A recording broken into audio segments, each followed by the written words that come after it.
ಪ್ರಕೃತಿ ಮತ್ತು ಮನುಷ್ಯನ ಸಂಘರ್ಷ. ನಮಗೆ ರಿಸ್ಟ್ರಿಕ್ಷನ್ ಹೆಚ್ಚು, ಕೋವಿ ಉಪಯೋಗಿಸುವಾಗಿಲ್ಲ. ಘಟ್ಟದ ಮೇಲಿನ ಪ್ರದೇಶಗಳಿಗೂ ಘಟ್ಟದ ಕೆಳಗಿನ ಪ್ರದೇಶ ಅಂದರೆ ದಕ್ಷಿಣ ಕನ್ನಡದ ಪ್ರದೇಶಗಳಿಗೂ ಒಂದು ದೊಡ್ಡ ವ್ಯತ್ಯಾಸ ಇದೆ. ಮಾಧವ್ ಗಾಡ್ಗಳು ಮತ್ತು ಕಸ್ತೂರಿ ರಂಗನ ಹೆಸರು ಕೇಳಿಬಿಟ್ರೆ ನಿದ್ದೆಯಲ್ಲೂ ಎಚ್ಚರ ಆಗುವಂಥ ಪರಿಸ್ಥಿತಿ. ದಕ್ಷಿಣ ಕನ್ನಡದಲ್ಲಿ ಕೂಡ ಪ್ರಕೃತಿಯ ನಾಶ ಅನ್ನೋದು ಶುರುವಾಗಿದೆ. ಅಭಿವೃದ್ಧಿಯಿಂದ ಸಮಸ್ಯೆ ಆಗುದಿಲ್ಲ. ಕಾಡನ್ನು ಉಳಿಸೋದಕ್ಕೆ ಕಾನೂನುಗಳೇ ಇಲ್ಲಿದೆ, ಅದನ್ನು ಉಳಿಸಬೇಕು ಅಂತ ಆಗಲಿ ಉಳಿಸೋದಕ್ಕೆ ಸಾಧ್ಯ ಆಗುತ್ತೆ ಅಂತ ಆಗಲಿ ಹೇಗೆ ಅನ್ಕೊಂಡು ನಮ್ಮ ಭೂಮಿ, ನಮ್ಮ ತೋಟ, ಕಮರ್ಷಿಯಲ್ ಆಕ್ಟಿವಿಟೀಸ್ ಅನ್ನು ತಡೆಯೋದಕ್ಕೆ ಏನಾದರೂ ಒಂದು ವ್ಯವಸ್ಥೆ ಬೇಕಲ್ಲ. ಅದರ ಹೆಸರಲ್ಲಿ ಸಾಮಾನ್ಯ ಜನರ ಜೀವನಕ್ಕೆ ಎಷ್ಟು ತೊಂದರೆ ಆಗ್ತಾ ಇದೆ. ಸ್ನೇಹಿತರೆ, ಮೀಡಿಯಾ ಮಾಸ್ಟರ್ಸ್ಗೆ ಸ್ವಾಗತ, ಸುಸ್ವಾಗತ. ಗೆಳೆಯರೆ, ಮಳೆಗಾಲ ಶುರುವಾದ ಕೂಡಲೇ ನಮ್ಮಲ್ಲೊಂದು ಭಯ, ಆತಂಕ ಶುರು ಆಗುತ್ತೆ. ಎಲ್ಲಿ ಗುಡ್ಡ ಕುಸಿತದೋ, ಎಲ್ಲಿ ಪ್ರವಾಹಗಳು ಉಂಟಾಗುತ್ತೋ ಅನ್ನೋ ಭಯ. ಪಶ್ಚಿಮ ಘಟ್ಟಗಳನ್ನು ಉಳಿಸ್ಕೋಬೇಕು ಅನ್ನುವಂಥ ಒಂದು ದೊಡ್ಡ ಚಳವಳಿ, ಒಂದು ದೊಡ್ಡ ಮಾತು ನಮ್ಮಲ್ಲಿ ಸಾಕಷ್ಟು ದಿನದಿಂದ ಕೇಳಿ ಬರ್ತಾ ಇದೆ.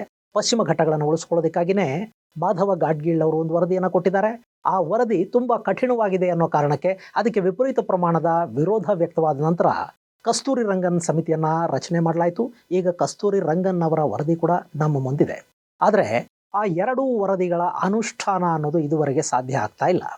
ಇನ್ನು ಎರಡೂ ವರದಿಗಳಲ್ಲಿ ಕೂಡ ಕಾಡನ್ನು ಉಳಿಸ್ಕೊಳ್ಳೋ ಬಗ್ಗೆ ಮತ್ತು ಪ್ರಕೃತಿ ಮತ್ತು ಮನುಷ್ಯನ ನಡುವಿನ ಸಂಬಂಧಗಳ ಬಗ್ಗೆ ಒಂದು ಯೂನಿವರ್ಸಲ್ ಅಭಿಪ್ರಾಯವನ್ನು, ಎಲ್ಲರಿಗೂ ಅಪ್ಲೈ ಆಗುವಂತಹ ಒಂದೇ ರೀತಿಯ ಮಾಡೆಲನ್ನು ರಚನೆ ಮಾಡಿದ್ದಾರೆ ಅನ್ನೋ ಥರದ ಮಾತು ಕೂಡ ಕೇಳಿ ಬರ್ತಾ ಇದೆ. ಆದರೆ ಎಲ್ಲವೂ ಕೂಡ ಎಲ್ಲ ಕಡೆಗಳಲ್ಲಿ ಎಲ್ಲರಿಗೂ ಅಪ್ಲೈ ಆಗೋದಿಲ್ಲ ಅನ್ನೋದು ಒಂದಷ್ಟು ಜನರ ವಾದ.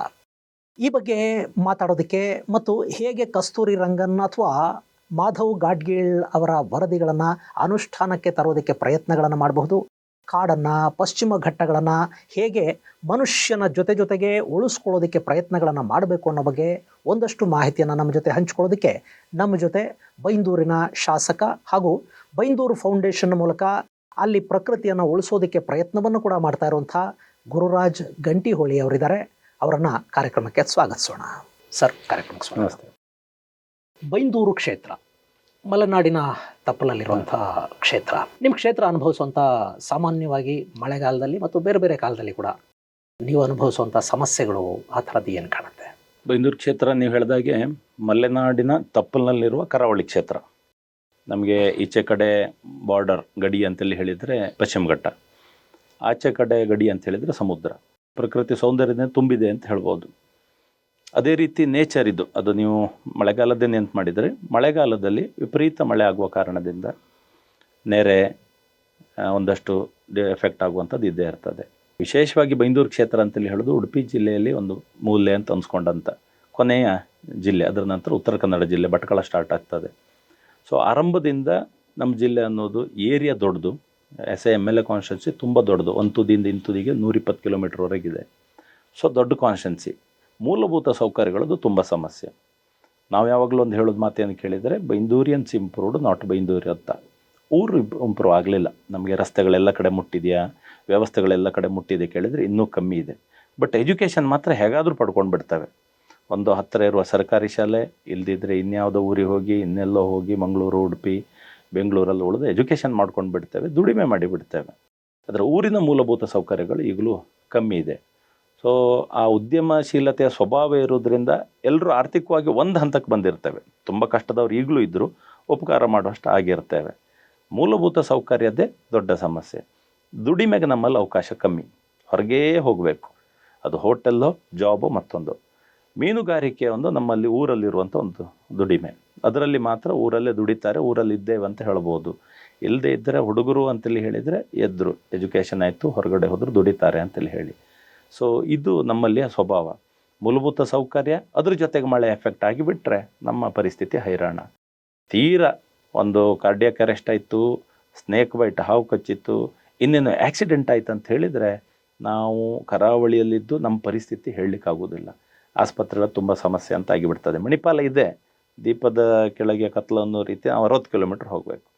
ಈಗ ಇತ್ತೀಚೆಗೆ ಒಂದಷ್ಟು ಏನೇನೋ ಒಂದು ಸಣ್ಣ ಸಣ್ಣ ಸೊಲ್ಯೂಷನ್ ಮಾಡ್ತಾ ಇದ್ದೇವೆ. ಇದು ನಮ್ಮ ಮೇಜರ್ ಸಮಸ್ಯೆ. ನಾವು ಮಾಡಲಿಕ್ಕೆ ಇರುವಂಥದ್ದು 1000 ಇದೆ, ಆದರೂ ಒಂದು ಊರಲ್ಲಿರುವುದು ನನ್ನ ಊರು ಅನ್ನೋ ಒಂದು ಖುಷಿ ಮತ್ತು ಹೆಮ್ಮೆ ಉಂಟು. ನಿಮ್ಮ ಭಾಗದ ಹಳ್ಳಿಗಳು ಅಂದರೆ ಕಾಡಿಗೆ ಹತ್ತಿರ ಇರುವಂಥ ಈ ಥರದ ಹಳ್ಳಿಗಳು, ಪ್ರಕೃತಿ ಮತ್ತು ಮನುಷ್ಯನ ಸಂಘರ್ಷ, ಇದರಲ್ಲಿ ನೀವು ಅದನ್ನು ಹೇಗೆ ನೋಡ್ತೀರಿ? ಪ್ರಕೃತಿ ಸಂಘರ್ಷಕ್ಕಿಂತ ನಾವು ಎಲ್ಲೋ ಒಂದು ಕಡೆ ಖುಷಿಯಲ್ಲಿದ್ದೇವೆ. ಫಾರೆಸ್ಟ್ ಅಂತೇಳಿ ಹೇಳಿದರೆ ಅದು ದೇವರದ್ದು, ಕೊಲ್ಲೂರು ಅಭಯಾರಣ್ಯ ಅಂತಿದೆ, ನಮಗೆ ಎಲ್ಲ ಕಡೆಯಲ್ಲೂ ಇದೆ. ಆದರೆ ಎಲ್ಲಿಯೋ ಒಂದು ಕಡೆ ಈಗ ವೈಲ್ಡ್ ಲೈಫ್ ಆ್ಯಕ್ಟ್ ಎಲ್ಲ ತುಂಬ ಬಂದ ಮೇಲೆ ಕೃಷಿಕ ಅನ್ನುವನ ಗುದ್ದಾಟ, ಅವನ ಹೋರಾಟ ತುಂಬ ಸಮಸ್ಯೆ. ಅದು ತೋಟಗಳಿಗೆ ಮಂಗನ ದಾಳಿಯಾಗಿ ಪೂರ್ತಿ ತೆಂಗಿನ ತೋಟ ಖಾಲಿ ಮಾಡಿತು ಅನ್ನುವಲ್ಲಿಂದ ಹಿಡಿದು ಕಾಡಹಂದಿ, ಕಾಡೆಮ್ಮೆ, ಜಿಂಕೆಗಳು, ಇತ್ತೀಚೆಗೆ ತುಂಬ ಚಿರತೆ ಸಮಸ್ಯೆ ಎಲ್ಲ ಹಳ್ಳಿಗಳಲ್ಲೂ ಅದು ಕಾಣ್ಲಿಕ್ಕೆ ಸಿಗ್ತಾ ಇದೆ. ಈಗ ಸಂಘರ್ಷ ಅಂತ ಅನ್ನಿಸ್ಲಿಕ್ಕೆ ಶುರುವಾಗಿದೆ. ಇಲ್ಲದೇ ಇದ್ದರೆ ನ್ಯಾಚುರಲ್ ಆಗಿ ಅಲ್ಲೊಂದು ಇಲ್ಲೊಂದು ಬರ್ತಿತ್ತು, ನಮ್ಮದು ಜೊತೆಗೆ ನಡೀತಾ ಇತ್ತು. ಆದರೆ ಏನು ವೈಪರೀತ್ಯಗಳು ವ್ಯತ್ಯಾಸ ಆಗಿದೆ, ಜಾಸ್ತಿ ಆಗ್ತಾ ಇದೆ ಗೊತ್ತಿಲ್ಲ. ಕೃಷಿಕರು ತುಂಬ ಸಮಸ್ಯೆಯಲ್ಲಿದ್ದಾರೆ. ನಮಗೆ ರಿಸ್ಟ್ರಿಕ್ಷನ್ ಹೆಚ್ಚು, ಕೋವಿ ಉಪಯೋಗಿಸುವಾಗಿಲ್ಲ. ಕಾಡಹಂದಿ ಅನ್ನುವಂಥದ್ದು ಯಾವಾಗ ವೈಲ್ಡ್ ಲೈಫಿನ ಸಬ್ಜೆಕ್ಟ್ ಅಂತ ಆಯಿತು, ಅಲ್ಲಿಗೆ ನಮ್ಮ ಸಮಸ್ಯೆಗಳು ಹೆಚ್ಚಾಯಿತು. ಇದು ಯಾವುದಕ್ಕಾದ್ರೂ ಪರಿಹಾರ ಇದೆ ಕೇಳಿದರೆ ಯಾರು ಹೇಳುವಂಥ ಪರಿಸ್ಥಿತಿ ಇಲ್ಲ.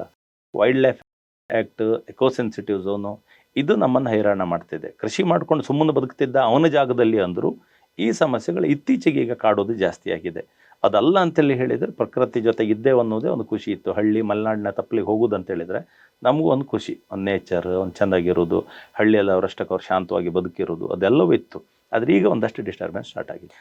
ಅಭಿವೃದ್ಧಿ ಅನ್ನೋದೇ ಡಿಸ್ಟರ್ಬೆನ್ಸ್ಗೆ ಕಾರಣ ಆಗ್ತಾ ಇದೆ. ಅಂದರೆ ಜನಸಂಖ್ಯೆ ಹೆಚ್ಚಾದ ನಂತರ ನಿಮಗೆ ಅಲ್ಲಿ ಬೇರೆ ಬೇರೆ ಸೌಲಭ್ಯಗಳ ಅಗತ್ಯ ಜಾಸ್ತಿ ಆಗ್ತಾ ಹೋಯಿತು. ಈ ಅಭಿವೃದ್ಧಿ ಹೆಸರಲ್ಲಿ ಕಾಡು ನಾಶ ಆಗೋದು ಹೆಚ್ಚಾದಾಗ ಕಾಡು ಪ್ರಾಣಿಗಳು ಊರಿಗೆ ಬರಲಿಕ್ಕೆ ಶುರು ಆದವಾ? ಏನು ಅಲ್ಲಿನ ಸಮಸ್ಯೆಯ ಮೂಲ ಏನು? ನಮ್ಮ ಪ್ರಕಾರ ಅಭಿವೃದ್ಧಿಯಿಂದ ಸಮಸ್ಯೆ ಆಗೋದಿಲ್ಲ. ಅಭಿವೃದ್ಧಿ ತುಂಬ ಏನು ಅಭಿವೃದ್ಧಿ ಕೇಳಲ್ಲ ನಾವು.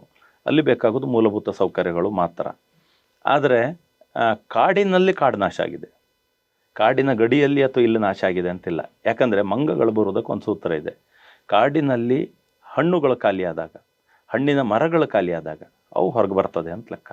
ತುಂಬ ಸರ್ತಿ ಚರ್ಚೆಯಾಗಿ ಯಡಿಯೂರಪ್ಪ ಅವರು ಮುಖ್ಯಮಂತ್ರಿ ಇದ್ದಾಗ ಒಂದು ಸರ್ತಿ ಆ ವಿಷಯ ಬಂದಿತ್ತು, ಮಂಕಿ ಪಾರ್ಕ್ ಅಂತೇಳಿ ಹೇಳಿ. ಒಂದು ಕಾಡಿನ ಒಳಗಡೆ ಹಣ್ಣಿನ ಮರಗಳನ್ನು ಹೆಚ್ಚು ನೆಡಬೇಕು, ಆಗ ಅವು ಹೊರಗಡೆ ಬರಲ್ಲ ಅಂತ. ಇಲ್ದಿದ್ರೆ ಒಂದು ಹಳ್ಳಿ ಬರೋದು, ಅಲ್ಲಿ ಇನ್ಯಾರನ್ನು ಹಿಡಿಯೋರು ಬರೋದು, ಅದು ತಗೊಂಡೋಗಿ ಇನ್ನೊಂದು ಕಡೆ ಬಿಡೋದು, ಅದು ಮತ್ತೊಂದು ಕಡೆ ಬರೋದು, ಈ ಎಫೆಕ್ಟ್ಗಳು ಸ್ಟಾರ್ಟ್ ಆಗ್ತದೆ. ಬಟ್ ಅವು ಬಾರದೇ ಇದ್ದರೆ ಸರಿ ಆಗ್ತದೆ ಯಾವಾಗ? ಕಾಡಿನಲ್ಲಿ ಸಮೃದ್ಧವಾಗಿದ್ದಾಗ. ಇದರ ಕೊರತೆ ಆಗಿರಬಹುದು, ಹಾಗಾಗಿ ಈ ಸಮಸ್ಯೆಗಳು ಹೆಚ್ಚಾಗಿರ್ಬೋದು. ಇದು ನಮಗೆ ಬಂದಂಥ ಅನುಭವ. ಈ ಕಾಡನ್ನು ಉಳಿಸ್ಬೇಕು ಅನ್ನೋ ಕಾರಣಕ್ಕೆ ಸರ್ಕಾರ ತುಂಬ ಪ್ರಯತ್ನಗಳನ್ನು ಮಾಡ್ತು. ಎರಡೆರಡು ವರದಿಗಳನ್ನು ಮಾಡಿಸಿದ್ರು. ಮಾಧವ್ ಘಾಟ್ಗೇಳ್ ವರದಿ ಬಂತು, ಕಸ್ತೂರಿ ರಂಗನ್ ವರದಿ ಬಂತು. ಈ ಎರಡೂ ವರದಿಗಳು ಕೂಡ ಅದು ಅನುಷ್ಠಾನಕ್ಕೆ ಬರೋದಕ್ಕೆ ಸಾಕಷ್ಟು ಅಡ್ಡಿಗಳಾದವು. ಇದರ ಅನುಷ್ಠಾನಕ್ಕೆ ಕೂಡ ಸಾಕಷ್ಟು ಸಮಸ್ಯೆಗಳು ಮತ್ತು ವಿರೋಧಗಳು ಕೇಳಿಬರ್ತಾ ಇವೆ. ಬಹುಶಃ ನನಗನ್ಸೋ ಪ್ರಕಾರ ನೀವು ಕಾಡಂಚಿನ ಕಾನ್ಸ್ಟಿಟ್ಯೂನ್ಸಿ ಮತ್ತು ಕರಾವಳಿ ಕಾನ್ಸ್ಟಿಟ್ಯೂನ್ಸಿ, ಪ್ರಕೃತಿಗೆ ಹತ್ತಿರ ಇರುವಂಥ ಕಾನ್ಸ್ಟಿಟ್ಯೂನ್ಸಿಯವರಾಗಿ ಬಹುಶಃ ನೀವು ಎರಡೂ ವರದಿಗಳನ್ನು ಓದಿರ್ತೀರಿ, ಸ್ಟಡಿ ಮಾಡಿರ್ತೀರಿ ಅಂತ ಅಂದ್ಕೊಂಡಿದ್ದೀನಿ. ನಿಮಗೆ ಏನು ಅನಿಸುತ್ತೆ ಆ ವರದಿಗಳ ಬಗ್ಗೆ? ನಮಗೀಗ ಮಾಧವ್ ಘಾಟ್ಗೇಳ್ ಮತ್ತು ಕಸ್ತೂರಿ ರಂಗನ ಹೆಸರು ಕೇಳಿಬಿಟ್ರೆ ನಿಮಗೆ ರಾತ್ರಿ ನಿದ್ದೆಯಲ್ಲೂ ಎಚ್ಚರ ಆಗುವಂಥ ಪರಿಸ್ಥಿತಿ ನಮ್ಮ ಕ್ಷೇತ್ರ ಮತ್ತು ಜನರದ್ದು. ವಾಸ್ತವವಾಗಿ ನಾವು ಪೂರ್ತಿ ಅಧ್ಯಯನ ಮಾಡದೇ ಇದ್ದರೂ ಒಟ್ಟು ತಿಳ್ಕೊಂಡ ಪ್ರಕಾರ ಮಾಧವ್ ಘಾಟ್ಗೇಳ್ ಮತ್ತು ಕಸ್ತೂರಿ ರಂಗನ ವರದಿಗಳು ಪ್ರಕೃತಿಯನ್ನು ಉಳಿಸಲಿಕ್ಕೆ ಹೇಳಿದಂಥ ಸೂತ್ರಗಳು. ಸರಿಯಾಗಿ ಉಳಿಸ್ಕೊಳ್ಳದೇ ಇದ್ದರೆ ಮುಂದೆ ಏನಾಗ್ತದೆ ಅಂತ ಹೇಳಿದಂಥ ವಿಷಯಗಳು. ನಮ್ಮನ್ನು ಈಗ ಹೇಗೆ ಕಾಣ್ತಿದ್ದಾರೆ ಕೇಳಿದರೆ, ನಾವು ಪ್ರಕೃತಿಯನ್ನು ವಿರೋಧಿಸುವ ವಿಲನ್ಗಳ ಹಾಗೆ ನಮ್ಮನ್ನು ಕಾಣ್ತಿದ್ದಾರೆ. ನಾವು ವಾಸ್ತವವಾಗಿ ಪ್ರಕೃತಿಯನ್ನು ಉಳಿಸಿದವರು. ನೀವು ಯಾವ ನಮ್ಮಲ್ಲಿ ಹಾಡಿ ಅಂತ ಹೇಳ್ತಾರೆ, ಯಾವ ಹಾಡಿ ಹೇಳಿದ್ರು ಅದು ಯಾವ ದೇವರಿಗೆ ಸಂಬಂಧಪಟ್ಟ ಹಾಡಿ, ಅಲ್ಲಿ ಯಾವ ಮರಗಳನ್ನು ಕಡಿಬಾರ್ದು ಅನ್ನೋದು ನಮಗೆ ಸ್ಪಷ್ಟ ಇದೆ. ಇವತ್ತಿಗೂ ನಾವು ಮುಟ್ಟಲ್ಲ. ಆದರೆ ಈ ವರದಿಗಳ ಅನುಷ್ಠಾನದಲ್ಲಿ ಆದಂಥ ಸಮಸ್ಯೆಗಳು, ಅದರ ಪರಿಣಾಮ ಈ ರೀತಿ ನಾವು ಎದುರಿಸ್ತಾ ಇದ್ದೇವೆ, ದುಷ್ಪರಿಣಾಮಗಳನ್ನು. ಅವರೇನು ಪ್ರಕೃತಿಯನ್ನು ಉಳಿಸ್ಲಿಕ್ಕೆ ಅವ್ರು ಹೇಳಿದರು, ಇಲ್ಲ ಇನ್ಯಾವುದೋ ಸೂತ್ರ ಬಂತು, ನಮಗೇನು ಸಮಸ್ಯೆ ಇಲ್ಲ.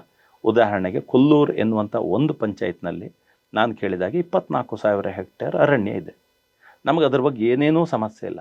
ನಾವು ಮಾತಾಡುವುದು ಪೇಟೆ ಇರುವ ಒಂದು 5 ಕಿಲೋಮೀಟರ್ ವ್ಯಾಪ್ತಿಯ ವಿಷಯ ಮಾತ್ರ ನಾವು ಮಾತಾಡ್ತೇವೆ.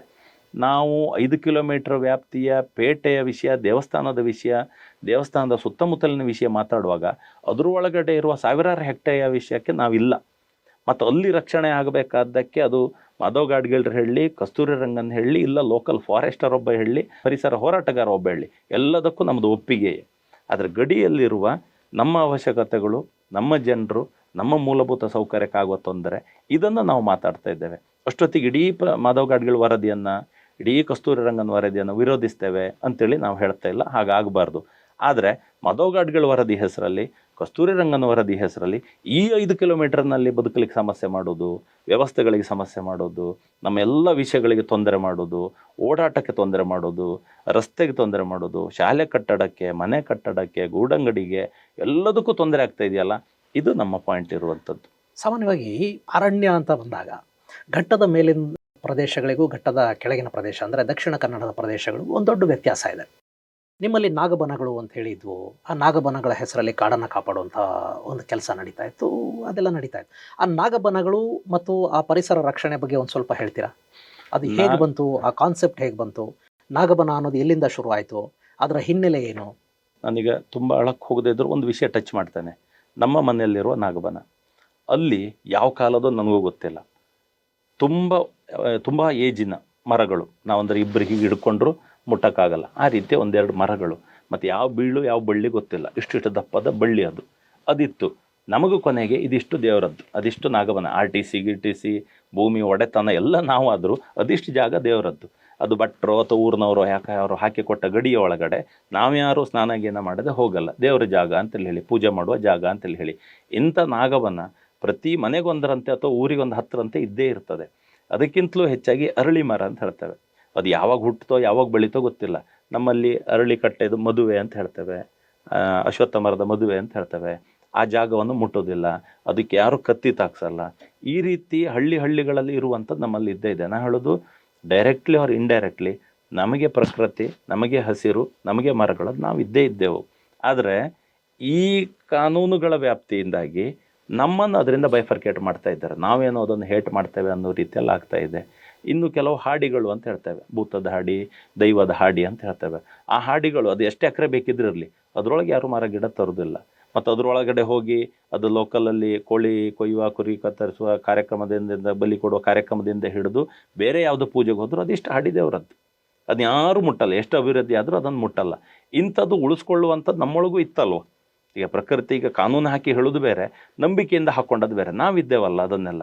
ಸೊ ಅದನ್ನೆಲ್ಲವನ್ನು ಏಕಾಏಕಿ ಬಿಟ್ಟು ಅದು ಯಾವುದೂ ಸೂತ್ರ ಇಲ್ಲದ ಸಿಸ್ಟಮಿಗೆ ಬಂದಾಗ ನಾವು ಅದನ್ನು ಉಲ್ಟಾ ಅಂತ ಅಂದ್ಕೊಂಡಿದ್ದೇವೆ.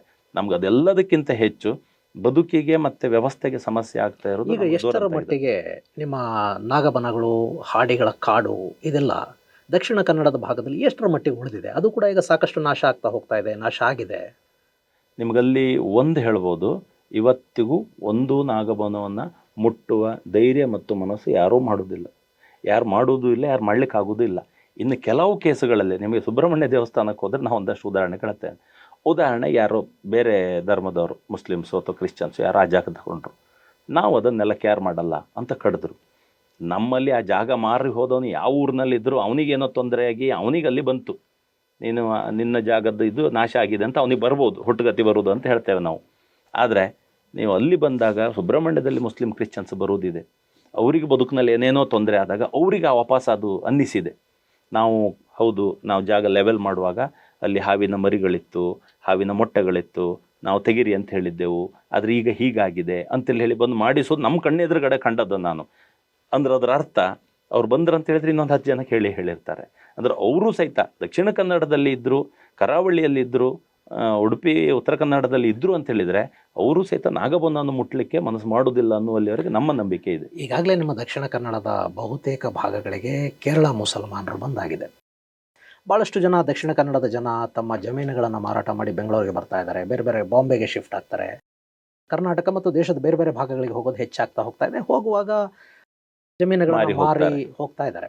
ಇಲ್ಲಿಗೆ ಬಂದಂಥವರ ಕಾರಣಕ್ಕೆ, ಹೊರಗಿಂದ ಬಂದಂಥವರ ಕಾರಣಕ್ಕೆ ದಕ್ಷಿಣ ಕನ್ನಡದಲ್ಲಿ ಕೂಡ ಪ್ರಕೃತಿಯ ನಾಶ ಅನ್ನೋದು ಶುರು ಆಗಿದೆ. ಮತ್ತು ಅದನ್ನು ಉಳಿಸೋದು ಹೇಗೆ? ನಂಬಿಕೆಗಳಿರುವವರೆಗೆ ನಂಬಿಕೆ ಕಾನೂನಿಗಿಂತ ದೊಡ್ಡದಾಗಿ ಕೆಲಸ ಮಾಡ್ತದೆ ಅನ್ನೋದು ನಿಜ. ನಂಬಿಕೆಗಳು ಹೋಗುವಂತಹ ಸಂದರ್ಭದಲ್ಲಿ, ನಂಬಿಕೆಗಳಿಲ್ಲದ ಜನ ಬಂದಂತಹ ಸಂದರ್ಭಗಳಲ್ಲಿ ಕಾಡನ್ನು ಮತ್ತು ಅದನ್ನು ಉಳಿಸೋದಕ್ಕೆ ಒಂದಿಷ್ಟು ಕಾನೂನುಗಳು ಬೇಕೇ ಬೇಕಲ್ಲ. ನೀವು ಅದನ್ನು ಹೇಗೆ ಕಸ್ತೂರಿ ರಂಗನ್ ಮತ್ತು ಆ ವರದಿಗಳು ಇಲ್ಲದೆ, ಅಥವಾ ಕಾಡನ್ನು ಉಳಿಸೋದಕ್ಕೆ ಕಾನೂನುಗಳೇ ಇಲ್ಲದೆ ಅದನ್ನು ಉಳಿಸಬೇಕು ಅಂತ ಆಗಲಿ, ಉಳಿಸೋದಕ್ಕೆ ಸಾಧ್ಯ ಆಗುತ್ತೆ ಅಂತ ಆಗಲಿ ಹೇಗೆ ಅಂದ್ಕೋತೀರಿ? ಹೌದು, ಅದರಲ್ಲಿ 2 ಪಾರ್ಟ್ ನಾನು ಕ್ಲಿಯರ್ ಮಾಡ್ಕೋತೇನೆ. ಒಂದು, ನಮ್ಮ ನಂಬಿಕೆಗಳು ವ್ಯತ್ಯಾಸ ಆದಾಗ ಹೀಗೆಲ್ಲ ಆಗಿತ್ತು.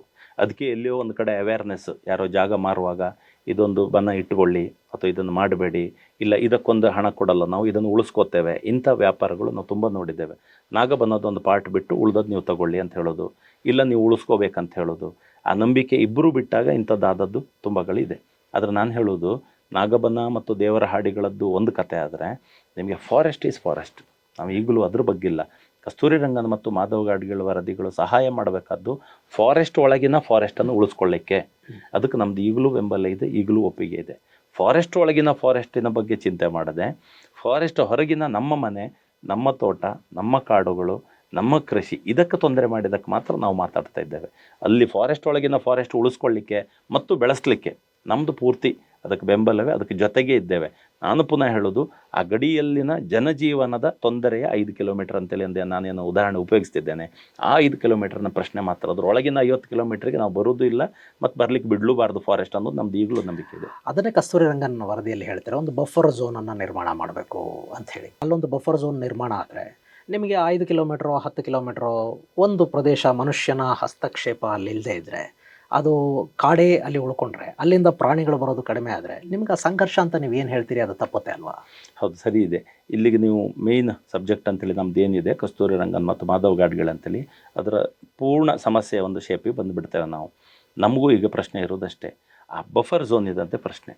ಉದಾಹರಣೆಗೆ ನೀವು ಒಂದು ಬ್ಯೂಟಿಫುಲ್ ಬಾರ್ಡರ್ ಮಾಡಿಬಿಡಿ. ಎಲ್ಲಿಯವರೆಗೆ ಫಾರೆಸ್ಟ್ ಬರ್ತದೆ ಅಲ್ಲಿಗೆ ನೀವು ಕಂಪೌಂಡ್ ಹಾಕ್ತಿರೋ, ಫೆನ್ಸಿಂಗ್ ಹಾಕ್ತಿರೋ, ಅದು ಏನು ಮಾಡ್ತೀರೋ ಸಾಲಿಡಾಗಿ ಮಾಡಿ. ಅದರ ನಂತರದ ಜನಜೀವನದ ಬದುಕಿನ ಮಾಹಿತಿ ನಿಮಗಿಲ್ಲದೆ ಈ ಸಮಸ್ಯೆ ಮಾಡಬಾರ್ದು ಅನ್ನೋದು ನಮ್ಮ ಪ್ರಶ್ನೆ.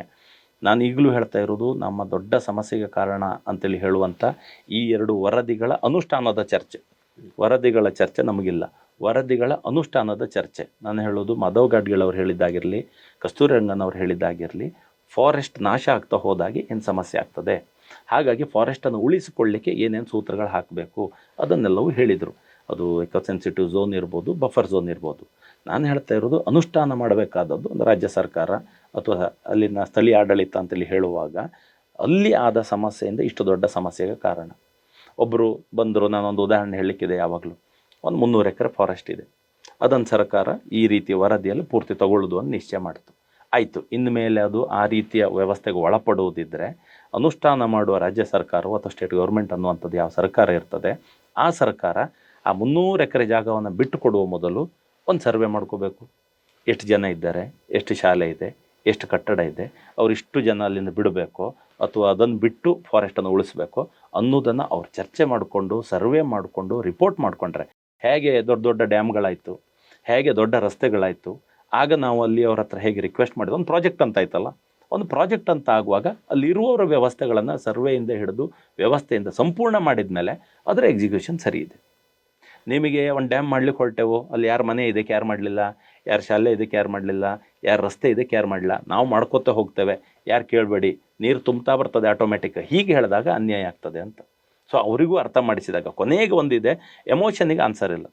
ನನ್ನ ಊರು ಎಲ್ಲೋ ಒಂದು ಕಡೆ ದೊಡ್ಡ ಡ್ಯಾಮ್ ಆಯಿತು, ನನ್ನ ಊರು ಬಿಟ್ಟು ಹೋಗಬೇಕು, ನನ್ನ ಮನೆ ಬಿಟ್ಟು ಹೋಗಬೇಕು, ನಾನು ಹುಟ್ಟಿದ ಊರು ಬಿಟ್ಟು ಹೋಗ್ಬೇಕು ಅನ್ನುವಾಗ ಆ ಭಾವನೆಗಳಿಗೆ ಬೆಲೆ ಕಟ್ಟಲಿಕ್ಕೆ ಆಗೋದಿಲ್ಲ. ಆದರೆ ಆ ಪ್ರಾಪರ್ಟಿಗೆ ಒಂದು ಬೆಲೆ ಕಟ್ಟಿ ಕೊನೆಗೆ ಅದಕ್ಕೆ 1 ಪಟ್ಟೋ 2 ಪಟ್ಟೋ 3 ಪಟ್ಟೋ ಅವನಿಗೆ ಪರಿಹಾರ ಕೊಟ್ಟಾಗ ಅವನಿಗೂ ಒಂದು ದಾರಿ ಆಯಿತು, ಪ್ರಾಜೆಕ್ಟು ಒಂದು ಸಕ್ಸಸ್ ಆಯಿತು. ಇದು ಏನಾಗ್ತಾ ಇದೆ, ಇಂಡೈರೆಕ್ಟ್ಲಿ, ಅದು ಯಾವುದೂ ಹೇಳ್ತಾ ಇಲ್ಲ, ಇಂಡೈರೆಕ್ಟ್ಲಿ ನಾವು ಗುಳೆ ಹೇಳಬೇಕು, ನಾವು ಹೊರಡಬೇಕು, ಅದು ಆ ಸೂತ್ರದಲ್ಲಿ ಬಂದಾಯ್ತು, ಇನ್ನೇನು ಮಾಡ್ತೀರಿ, ಆ ರೀತಿ ನಮ್ಮನ್ನು ಕೇಳ್ತಾ ಬರ್ತಾ ಇರುವುದು ನಮ್ಮನ್ನು ಇಂಡೈರೆಕ್ಟ್ಲಿ ಕೊಂದಾಗ ಆಗ್ತಾ ಇದೆ. ನಮ್ಮ ಬದುಕು ನಾಶ ಆಗ್ತಿದೆ.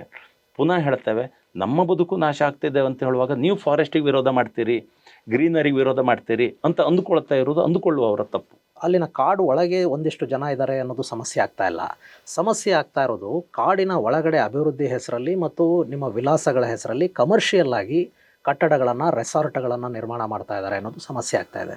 ಕಾಡನ್ನು ಎನ್ಕ್ರೋಚ್ ಮಾಡಿಕೊಂಡು ಕಾಫಿ ಪ್ಲಾಂಟೇಷನ್ಗಳು ಮಾಡ್ತಾ ಇದ್ದಾರೆ ಅನ್ನೋದು ಸಮಸ್ಯೆ ಆಗ್ತಾ ಇದೆ. ಚಿಕ್ಕಮಗಳೂರಲ್ಲಿರಬಹುದು, ಕೊಡಗಲ್ಲಿರಬಹುದು ಅಥವಾ ಕೇರಳದಲ್ಲಿರಬಹುದು, ಇವತ್ತು ಮಳೆ ಬಂತು ಅಂತಂದರೆ ಎಂಥ ವಾತಾವರಣ ಇದೆ ಅಂತಂದರೆ, ಒಂದು ಒಳ್ಳೆ ಮಳೆ ಆಯಿತು ಅಂತಂದರೆ ಜನ ಭಯ, ಅವ್ರಿಗೊಂದು ಆತಂಕ ಎಲ್ಲ ಶುರು ಆಗೋ ಥರದ ವಾತಾವರಣದಲ್ಲಿ ನಾವು ಬದುಕ್ತಾ ಇದ್ದೀವಿ. ಯಾವಾಗ ಗುಡ್ಡ ಕುಸಿಯುತ್ತೋ, ಯಾವಾಗ ಎಲ್ಲಿ ನದಿ ತನ್ನ ದಿಕ್ಕನ್ನು ಬದಲಿಸ್ಕೊಂಡು ಬಂದ್ಬಿಡುತ್ತೋ, ಈ ಥರದ ಪರಿಸ್ಥಿತಿ ಯಾಕೆ ಬರ್ತಾ ಇದೆ ಅಂತಂದರೆ, ಅಲ್ಲಿ ಕಾಡನ್ನು ಎನ್ಕ್ರೋಚ್ ಮಾಡಿಕೊಂಡು ಕಮರ್ಷಿಯಲ್ ಆ್ಯಕ್ಟಿವಿಟೀಸನ್ನು ಶುರು ಮಾಡಿರೋದ್ರಿಂದ. ನೀವು ಆ ಕಮರ್ಷಿಯಲ್ ಆ್ಯಕ್ಟಿವಿಟೀಸನ್ನು ತಡೆಯೋದಕ್ಕೆ ಏನಾದರೂ ಒಂದು ವ್ಯವಸ್ಥೆ ಬೇಕಲ್ಲ. ಈ ನಿಮ್ಮ ಪಾಯಿಂಟಿಗೆ ನಾನು ಬರ್ತೇನೆ. ನಾನು ಹೇಳ್ತಾ ಇರೋದು, ಗುಡ್ಡವನ್ನು ಅಗಿಯೋದು, ಗುಡ್ಡವನ್ನು ಕುಸಿಯೋದು, ಅಲ್ಲಿ ಇನ್ನೇನು ಸ್ಟ್ರಕ್ಚರ್ ಮಾಡೋದು ಮಾಡಬಾರ್ದು ಅನ್ನೋದು ಸರಿ ಇದೆ. ನಾನು ಹೇಳ್ತಾ ಇರೋದು, ಅದರ ಹೆಸರಲ್ಲಿ ಸಾಮಾನ್ಯ ಜನರ ಜೀವನಕ್ಕೆ ಎಷ್ಟು ತೊಂದರೆ ಆಗ್ತಾಯಿದೆ. ಆಯಿತು, ಓಕೆ, ಎಷ್ಟು ಜನ ಗುಡ್ಡ ಕುಸಿತಿದ್ದಾರೆ, ಅದು ಯಾರ ಜಾಗ, ಅದೇನು, ಎಲ್ಲಿ ಸರ್ವೆ ಇದೆ, ಯಾವ RTC ಅಥವಾ ಯಾರ ಹೆಸರಲ್ಲಿದೆ, ಅದಕ್ಕೆ ಏನು ಅವನಿ ಸೂತ್ರ, ಅದನ್ನು ಹಾಕಿ. ನಮ್ಗೆ ಆ ಪ್ರಶ್ನೆಗೆ ಏನೂ ಪ್ರಶ್ನೆ ಇಲ್ಲ. ನಾವು ಬದುಕ್ತಾ ಇರುವ ಜಾಗ, ನೂರಾರು ವರ್ಷದಿಂದ ಇರುವ ಜಾಗ, ನಮ್ಮ ಭೂಮಿ, ನಮ್ಮ ತೋಟ, ಅಜ್ಜ ಮುತ್ತಜ್ಜನಿದ್ದಂಥ ಕಾಲದಿಂದ ಇದ್ದಂಥದ್ದು, ಅದನ್ನು ಬಿಡಬೇಕು ಅನ್ನೋ ಪರಿಸ್ಥಿತಿ ತರ್ತಿದ್ದಾರಲ್ಲ, ಇದಕ್ಕೆ ಮಾತ್ರ ಇಲ್ಲೇ ನೀವು ಹೇಳಿದ ಚರ್ಚೆ ನಂದು ಒಪ್ಪಿಗೆ ಇದೆ. ಗುಡ್ಡದ ತಲೆಯಲ್ಲಿ JCB ಓಡಿದಾಗ ಅಲ್ಲಿ ನೀರು ಹೋದರೆ ಸ್ಲೈಡ್ ಆಗ್ತದೆ, ಸೊ ಅದನ್ನು ನಾನು ಯಾಕೆ ವಿರೋಧ ಮಾಡಲಿ? ಕಾನೂನು ಏನು ಬರ್ತಾ ಇದೆ ಅದು ಸರಿ ಉಂಟು, ಆದರೆ ಸಾಮಾನ್ಯರ ಜನಜೀವನಕ್ಕೆ ಅದನ್ನು ಕಂಪೇರ್ ಮಾಡಬೇಡಿ. ಅವರೆಲ್ಲರೂ ದುಷ್ಟರು, ಅವರೆಲ್ಲರೂ ಗುಡ್ಡ ಆಗಿದ್ದಾರೆ, ಅವರೆಲ್ಲರೂ ಕಾಡು ಕಡಿತಾರೆ ಅಂತ ಅಂದ್ಕೋಬೇಡಿ. ಜನ ಅಲ್ಲಿ ಇರುವುದರಿಂದ ಪ್ರಕೃತಿ ರಕ್ಷಣೆಯೂ ಆಗಿದೆ, ಇದನ್ನು ಅರ್ಥ ಮಾಡ್ಕೋಬೇಕು ಅಂತೇಳಿ ಹೇಳ್ತಾ ಇರೋದು. ಪಶ್ಚಿಮ ಘಟ್ಟದ ಪಕ್ಕದಲ್ಲಿರುವಂಥ ಜಮೀನಿರುವಂಥ ಜಮೀನ್ದಾರರು ಇದ್ದಾರಲ್ಲ, ರೈತರು ಅಂತ ನೀವೇನು ಹೇಳ್ತೀರಿ? ಚಿಕ್ಕ ಚಿಕ್ಕ ರೈತರನ್ನ ಬಿಡಿ, ಯಾರು ಶ್ರೀಮಂತ ರೈತರು ರಾಜಕಾರಣಿಗಳು ಜಮೀನುಗಳನ್ನು ಖರೀದಿ ಮಾಡಿ ಅಲ್ಲಿ ಜಮೀನ್ದಾರರಾಗಿ ಪ್ಲಾಂಟೇಷನ್ಗಳು ಮಾಡ್ಕೊಂಡಿದ್ದಾರೆ, ಅವರೆಲ್ಲ ಕೂಡ ಕಾಡನ್ನು ಕಡಿತಾ ಇದ್ದಾರೆ.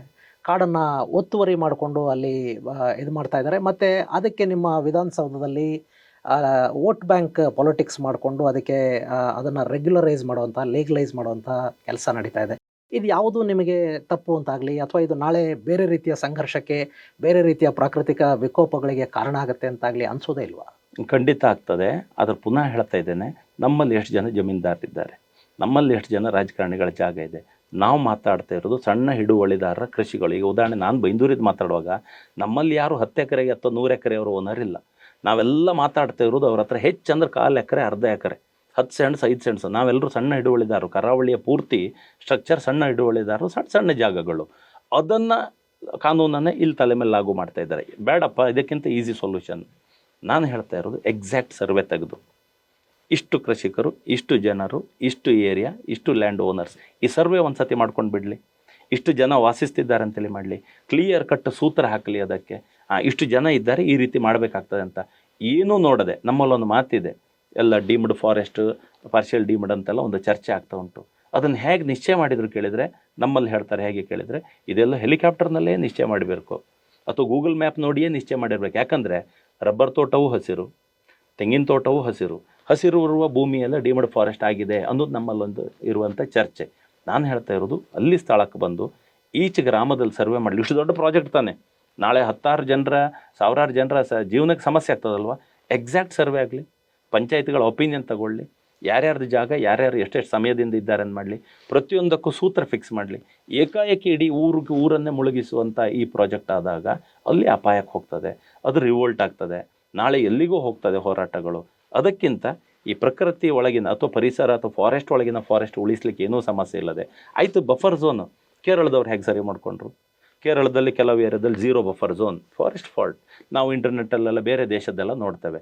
ಎಕ್ಸಾಕ್ಟ್ ಸಿಟಿಯಲ್ಲಿ ಹೇಗೆ ಹೈವೇಗೆ ಒಂದು ಬಾರ್ಡರ್ ಇದೆಯೋ ಹಾಗೆ ಫಾರೆಸ್ಟಿಗೆ ಒಂದು ಬಾರ್ಡರ್. ಅಲ್ಲಿ ಹಾಕಿದಂಥ ವಾಲ್, ಕಂಪೌಂಡ್ ಅಥವಾ ಫೆನ್ಸಿಂಗಿಂದಾಗಿ ಅದರ ಆಚೆ ದಟ್ಟ ಫಾರೆಸ್ಟ್, ಏನೂ ತೊಂದರೆ ಇಲ್ಲ. ಅದರೊಳಗಡೆ ಯಾವ ಪ್ರಾಣಿಗಳು ಬೇಕಿದ್ರೂ ಓಡಾಡಲಿ. ಈಚೆ ನೇಚರ್, ಈಚೆ ಪಕ್ಕ ಈ ಊರು ಇರ್ತದೆ, ಜನಜೀವನ ಇರ್ತದೆ. ಹೀಗೆಲ್ಲೋ ಒಂದು ಕಡೆ ಮಾಡ್ಕೊಳ್ಳದೆ ಬಫರ್ ಝೋನ್ ಅಂತ ಹೇಳ್ತೇವೆ. ನಮ್ಮಲ್ಲಿನ ಊರಿನ ಪರಿಸ್ಥಿತಿ ಹೇಳ್ತಾನೆ. ನಾವೇನು ಅಮೀಬಾ ಚಿತ್ರ ಬಿಡಿಸ್ತೇವೆ ಹಾಗೆ ಕರ್ವ್ಡಾಗಿ ಬರ್ತದೆ. ನಿಮ್ಮ ಈಗಿನ ಬಫರ್ ಝೋನ್, ಈಚೆಯ ಬಫರ್ ಝೋನ್ 5 ಕಿಲೋಮೀಟರ್ ಆದರೆ ಅಲ್ಲಿನ ಇಡೀ ಊರೇ ಹೋಯ್ತು.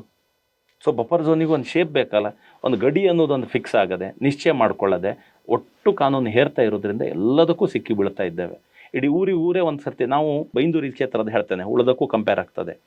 ಈಚೆ ಸಮುದ್ರ, ಅದಕ್ಕೆ CRZ ಅಂತ ವ್ಯಾಪ್ತಿ ಇದೆ. ಸೊ ಅಲ್ಲಿಗೆ ಕರಾವಳಿಗೋಸ್ಕರ ಇಷ್ಟು ಕಿಲೋಮೀಟ್ರಿಗೆ ಅಂತ. ಈಚೆ ಫಾರೆಸ್ಟ್, ಇಲ್ಲಿಗೆ buffer zone, eco sensitive zone ಅಂತೇಳಿ ಹೇಳಿ ಆಯ್ತಲ್ಲ. ಇಲ್ಲಿ ಇವನು ಎಲ್ಲಿ ಹೋಗ್ಬೇಕೀಗ? ಮನುಷ್ಯ ಹೋಗ್ಬೇಕಾದ್ದು. ಅದು ಎರಡನ್ನೂ ಒಪ್ಪಿಸಬೇಕಿದ್ರ ಮೊದಲು ಎಲ್ಲವನ್ನು ಎಕ್ಸಾಕ್ಟ್ ಒಂದು ವ್ಯಾಲ್ಯೂಯೇಷನ್, ಸರ್ವೆ ಮತ್ತೊಂದಕ್ಕೆ ಬಂದುಬಿಟ್ರೆ ಅದನ್ನು ಕನ್ವಿನ್ಸ್ ಮಾಡ್ಲಿಕ್ಕೆ ಆಗ್ತದೆ. ಇಲ್ಲದೇ ಇದ್ದರೆ ನಾವು ಸಂಘರ್ಷ ಮಾಡೋದು ಫಾರೆಸ್ಟ್ ಅಧಿಕಾರಿಗಳ ಜೊತೆ ಆಗ್ತದೆ. ಫಾರೆಸ್ಟ್ನವ್ರು ನಿತ್ಯ ಬಂದು ಹಿಂಸೆ ಕೊಡುವಾಗ, ಇಲ್ಲಿ ಏನೂ ಮಾಡಲಿಕ್ಕಾಗದೇ ಇರುವಾಗ ಕೃಷಿ ಹಾಳಾಗ್ತಾ ಇರ್ತದೆ, ಮನೆ ಹಾಳಾಗ್ತಾ ಇರ್ತದೆ, ತೋಟ ಹಾಳಾಗ್ತಾ ಇರ್ತದೆ. ಇಂಡೈರೆಕ್ಟ್ಲಿ ನಮ್ಮನ್ನು ಎಬ್ಬಿಸಿದಾಗ ಆಗ್ತದಲ್ಲ. ನಾವು ಹೇಳ್ಬೋದು, ನಮ್ಮ ಭಾವನೆ ಹೋಗ್ತದೆ. ಅಲ್ಲಿ ನಮ್ಮನೆ ನಾಗಬನ ಇದೆ, ನಮ್ಮ ದೇವಸ್ಥಾನ ಇದೆ, ದೇವರುಗಳಿದ್ದಾರೆ, ಇದನ್ನು ಹೋಗ್ತದ. ಇದಕ್ಕೊಂದು ಎಕ್ಸಾಕ್ಟ್ ಪಾಯಿಂಟಿಗೆ ಬರಬೇಕು ಅಂತ ನನ್ನ ಪ್ರಕಾರ. ಮಾಧವ್ ಗಾಡ್ಗಳು ಸಹಿತ ಅವ್ರ ವರದಿ ನಾನು ಇನ್ನೂ ಪೂರ್ತಿ ಅಧ್ಯಯನ ಮಾಡಲಿಲ್ಲ, ಅದನ್ನು ಕನ್ನಡಕ್ಕೆ ಟ್ರಾನ್ಸ್ಲೇಟ್ ಮಾಡ್ತಾ ಇದ್ದೇವೆ. ಅದರಲ್ಲಿ ಅವ್ರು ಹೇಳಿರೋದು ಎಕ್ಸಿಕ್ಯೂಷನಿಗೆ ಸಪ್ರೇಟ್ ಪ್ರಾಧಿಕಾರ ಆಗಬೇಕು ಅಂತ ಹೇಳಿದ್ದಾರೆ ಅಂತ. ಆ ಪ್ರಾಧಿಕಾರದವರು ಸರ್ವೆಯನ್ನು ಎಕ್ಸಾಕ್ಟ್ ಮಾಡ್ಕೊಂಡು ಮಾಡಿ ಅಂತ. ನಮ್ಮದು ಈಗಲೂ ಡಿಮಾಂಡ್ ಇಷ್ಟೇ, ಎಕ್ಸಾಕ್ಟ್ ಒಮ್ಮೆ ಸರ್ವೆ ಮಾಡ್ಕೊಳ್ಳಿ, ಯಾರು ಏನು ಎಷ್ಟು ಅಂತಾಗಲಿ. ಪ್ರತಿಯೊಂದಕ್ಕೂ ಸೂತ್ರ ಹೇಳಿ. ನಮ್ಮಲ್ಲಿ ಬೈಂದೂರು ರಾಣೆಬೆನ್ನೂರು ಹೈವೇ ಅಂತೇಳಿ ಹೇಳಿ ನಮ್ಮಲ್ಲಿ ಈಗ ಆಗ್ತಾ ಇದೆ. ಅಲ್ಲಿ ಬಂದಿದ್ದೇವೆ, ಫಾರೆಸ್ಟ್ ಜಾಗ ಎಷ್ಟು, ಇನ್ಯಾರದ್ದು ಪಟ್ಟ ಲ್ಯಾಂಡ್ ಅನ್ನೋದೆಷ್ಟು, ರೆವಿನ್ಯೂ ಲ್ಯಾಂಡ್ ಎಷ್ಟು, ಯಾರ್ಯಾರು ಏನೇನು ಮಾಡಬೇಕು ಸೂತ್ರ ಇದೆ ಅಲ್ಲಿ. ಆ ಸೂತ್ರ ಫೈನಲ್ ಆಗಿ ಹೈವೇ ಆಗ್ತಾ ಇದೆ ಈಗ. ಸೊ ಅದೇ ರೀತಿ ಇದಕ್ಕೊಂದು ಬೇಕಲ್ಲ. ಇದಕ್ಕೆ ಏನು ಅಂತೇಳಿ ಹೇಳಿದೆ ಹೈವೇನ್ ಸೀದಾ ಮಾಡ್ಕೊಂಡು ಹೋಗ್ತೇವೆ, ಮನೆಗಿನ ಇದ್ದರೆ ಬಿಟ್ಕೊಳ್ಳಿ ಅಂತೇಳಿ ಹೇಳ್ತಾ ಹೋದ್ರೆ ಅದು ಹೇಗಾಗ್ತದೆ. ಸೊ ಇಲ್ಲಿ ಕೇಳ್ತಾ ಇರೋದು ಇಷ್ಟೇ, ಒಂದು ಸರಿಯಾದ ಸರ್ವೆ, ಸರಿಯಾದ ಪ್ರಾಧಿಕಾರ, ಸರಿಯಾದ ಪ್ರಶ್ನೆಗೆ ಸರಿಯಾದ ಉತ್ತರ. ಅವನ ಜಾಗ ಇದೆಯಲ್ವ, ಅವನಿಗೆ ಏನು, ಎಷ್ಟು ದೂರ, ಎಷ್ಟು ಅಳತೆ, ಇದಕ್ಕೊಂದು ಎಕ್ಸಾಕ್ಟ್ನೆಸ್ ಬಂದರೆ ನಿಮಗೆ ಇದನ್ನು ಒಪ್ಪಿಕೊಳ್ಳಿಕ್ಕೆ ಆಗ್ತದೆ. ಇದು ಒಟ್ಟು ಇಲ್ಲಿಂದ ಅಲ್ಲಿಯವರೆಗೂ ಎಕ್ಸಿಕ್ಯೂಷನ್ ಫೇಲ್ ಆಗ್ತಾ ಇದೆ, ಇಷ್ಟು ಮಾತ್ರ ಹೇಳ್ಬೋದು. ಏನು ಇದಕ್ಕೆ ಪರಿಹಾರ ಏನು? ನಾವು ಹೇಳ್ತಾ ಇರೋದು ಏನಾಗ್ತದೆ ನೋಡಿ, ಮಾಧವ್ ಗಾಡ್ಗೀಳ್ ಅವರ ವರದಿಯನ್ನ ತುಂಬಾ ಕಠಿಣವಾಗಿದೆ, ಅದು ಅನುಷ್ಠಾನಕ್ಕೆ ಯೋಗ್ಯ ಅಲ್ಲದ ವರದಿ ಅಂತೇಳಿ ಕೆಲವರು ಹೇಳ್ತಾರೆ. ಕಸ್ತೂರಿ ರಂಗನ್ ಅವರ ವರದಿಯ ವಿಷಯಕ್ಕೆ ಬಂದ ಕೂಡಲೇ ಏನಾಗ್ತದೆ, ಕಸ್ತೂರಿ ರಂಗನ್ ಅವರ ವರದಿ ಕಾಡನ್ನು ಉಳಿಸೋದ್ರಲ್ಲಿ, ಕಾಡನ್ನು ಕಾಪಾಡೋದ್ರಲ್ಲಿ ಇದು ಫೇಲ್ ಆಗ್ತಾ ಇದೆ, ಅಥವಾ ಇದು ತುಂಬ ಸಡಿಲವಾದಂಥ ವರದಿ, ಈ ಥರದ ಅಭಿಪ್ರಾಯ ಕಸ್ತೂರಿ ರಂಗನ್ ವರದಿ ಬಗ್ಗೆ ಇದೆ.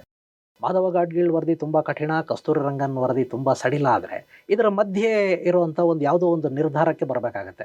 ಆ ನಿರ್ಧಾರಕ್ಕೆ ಬರಬೇಕಾದವರು ಯಾರು, ಆ ನಿರ್ಧಾರ ಏನು, ಅದಕ್ಕಾಗಿ ಆಗಬೇಕಾದಂಥ ಕೆಲಸ ಏನು, ನೀವೇನು ಮಾಡಬೇಕು ಅಂತ ಅಂದ್ಕೊಂಡಿದ್ದೀರಿ?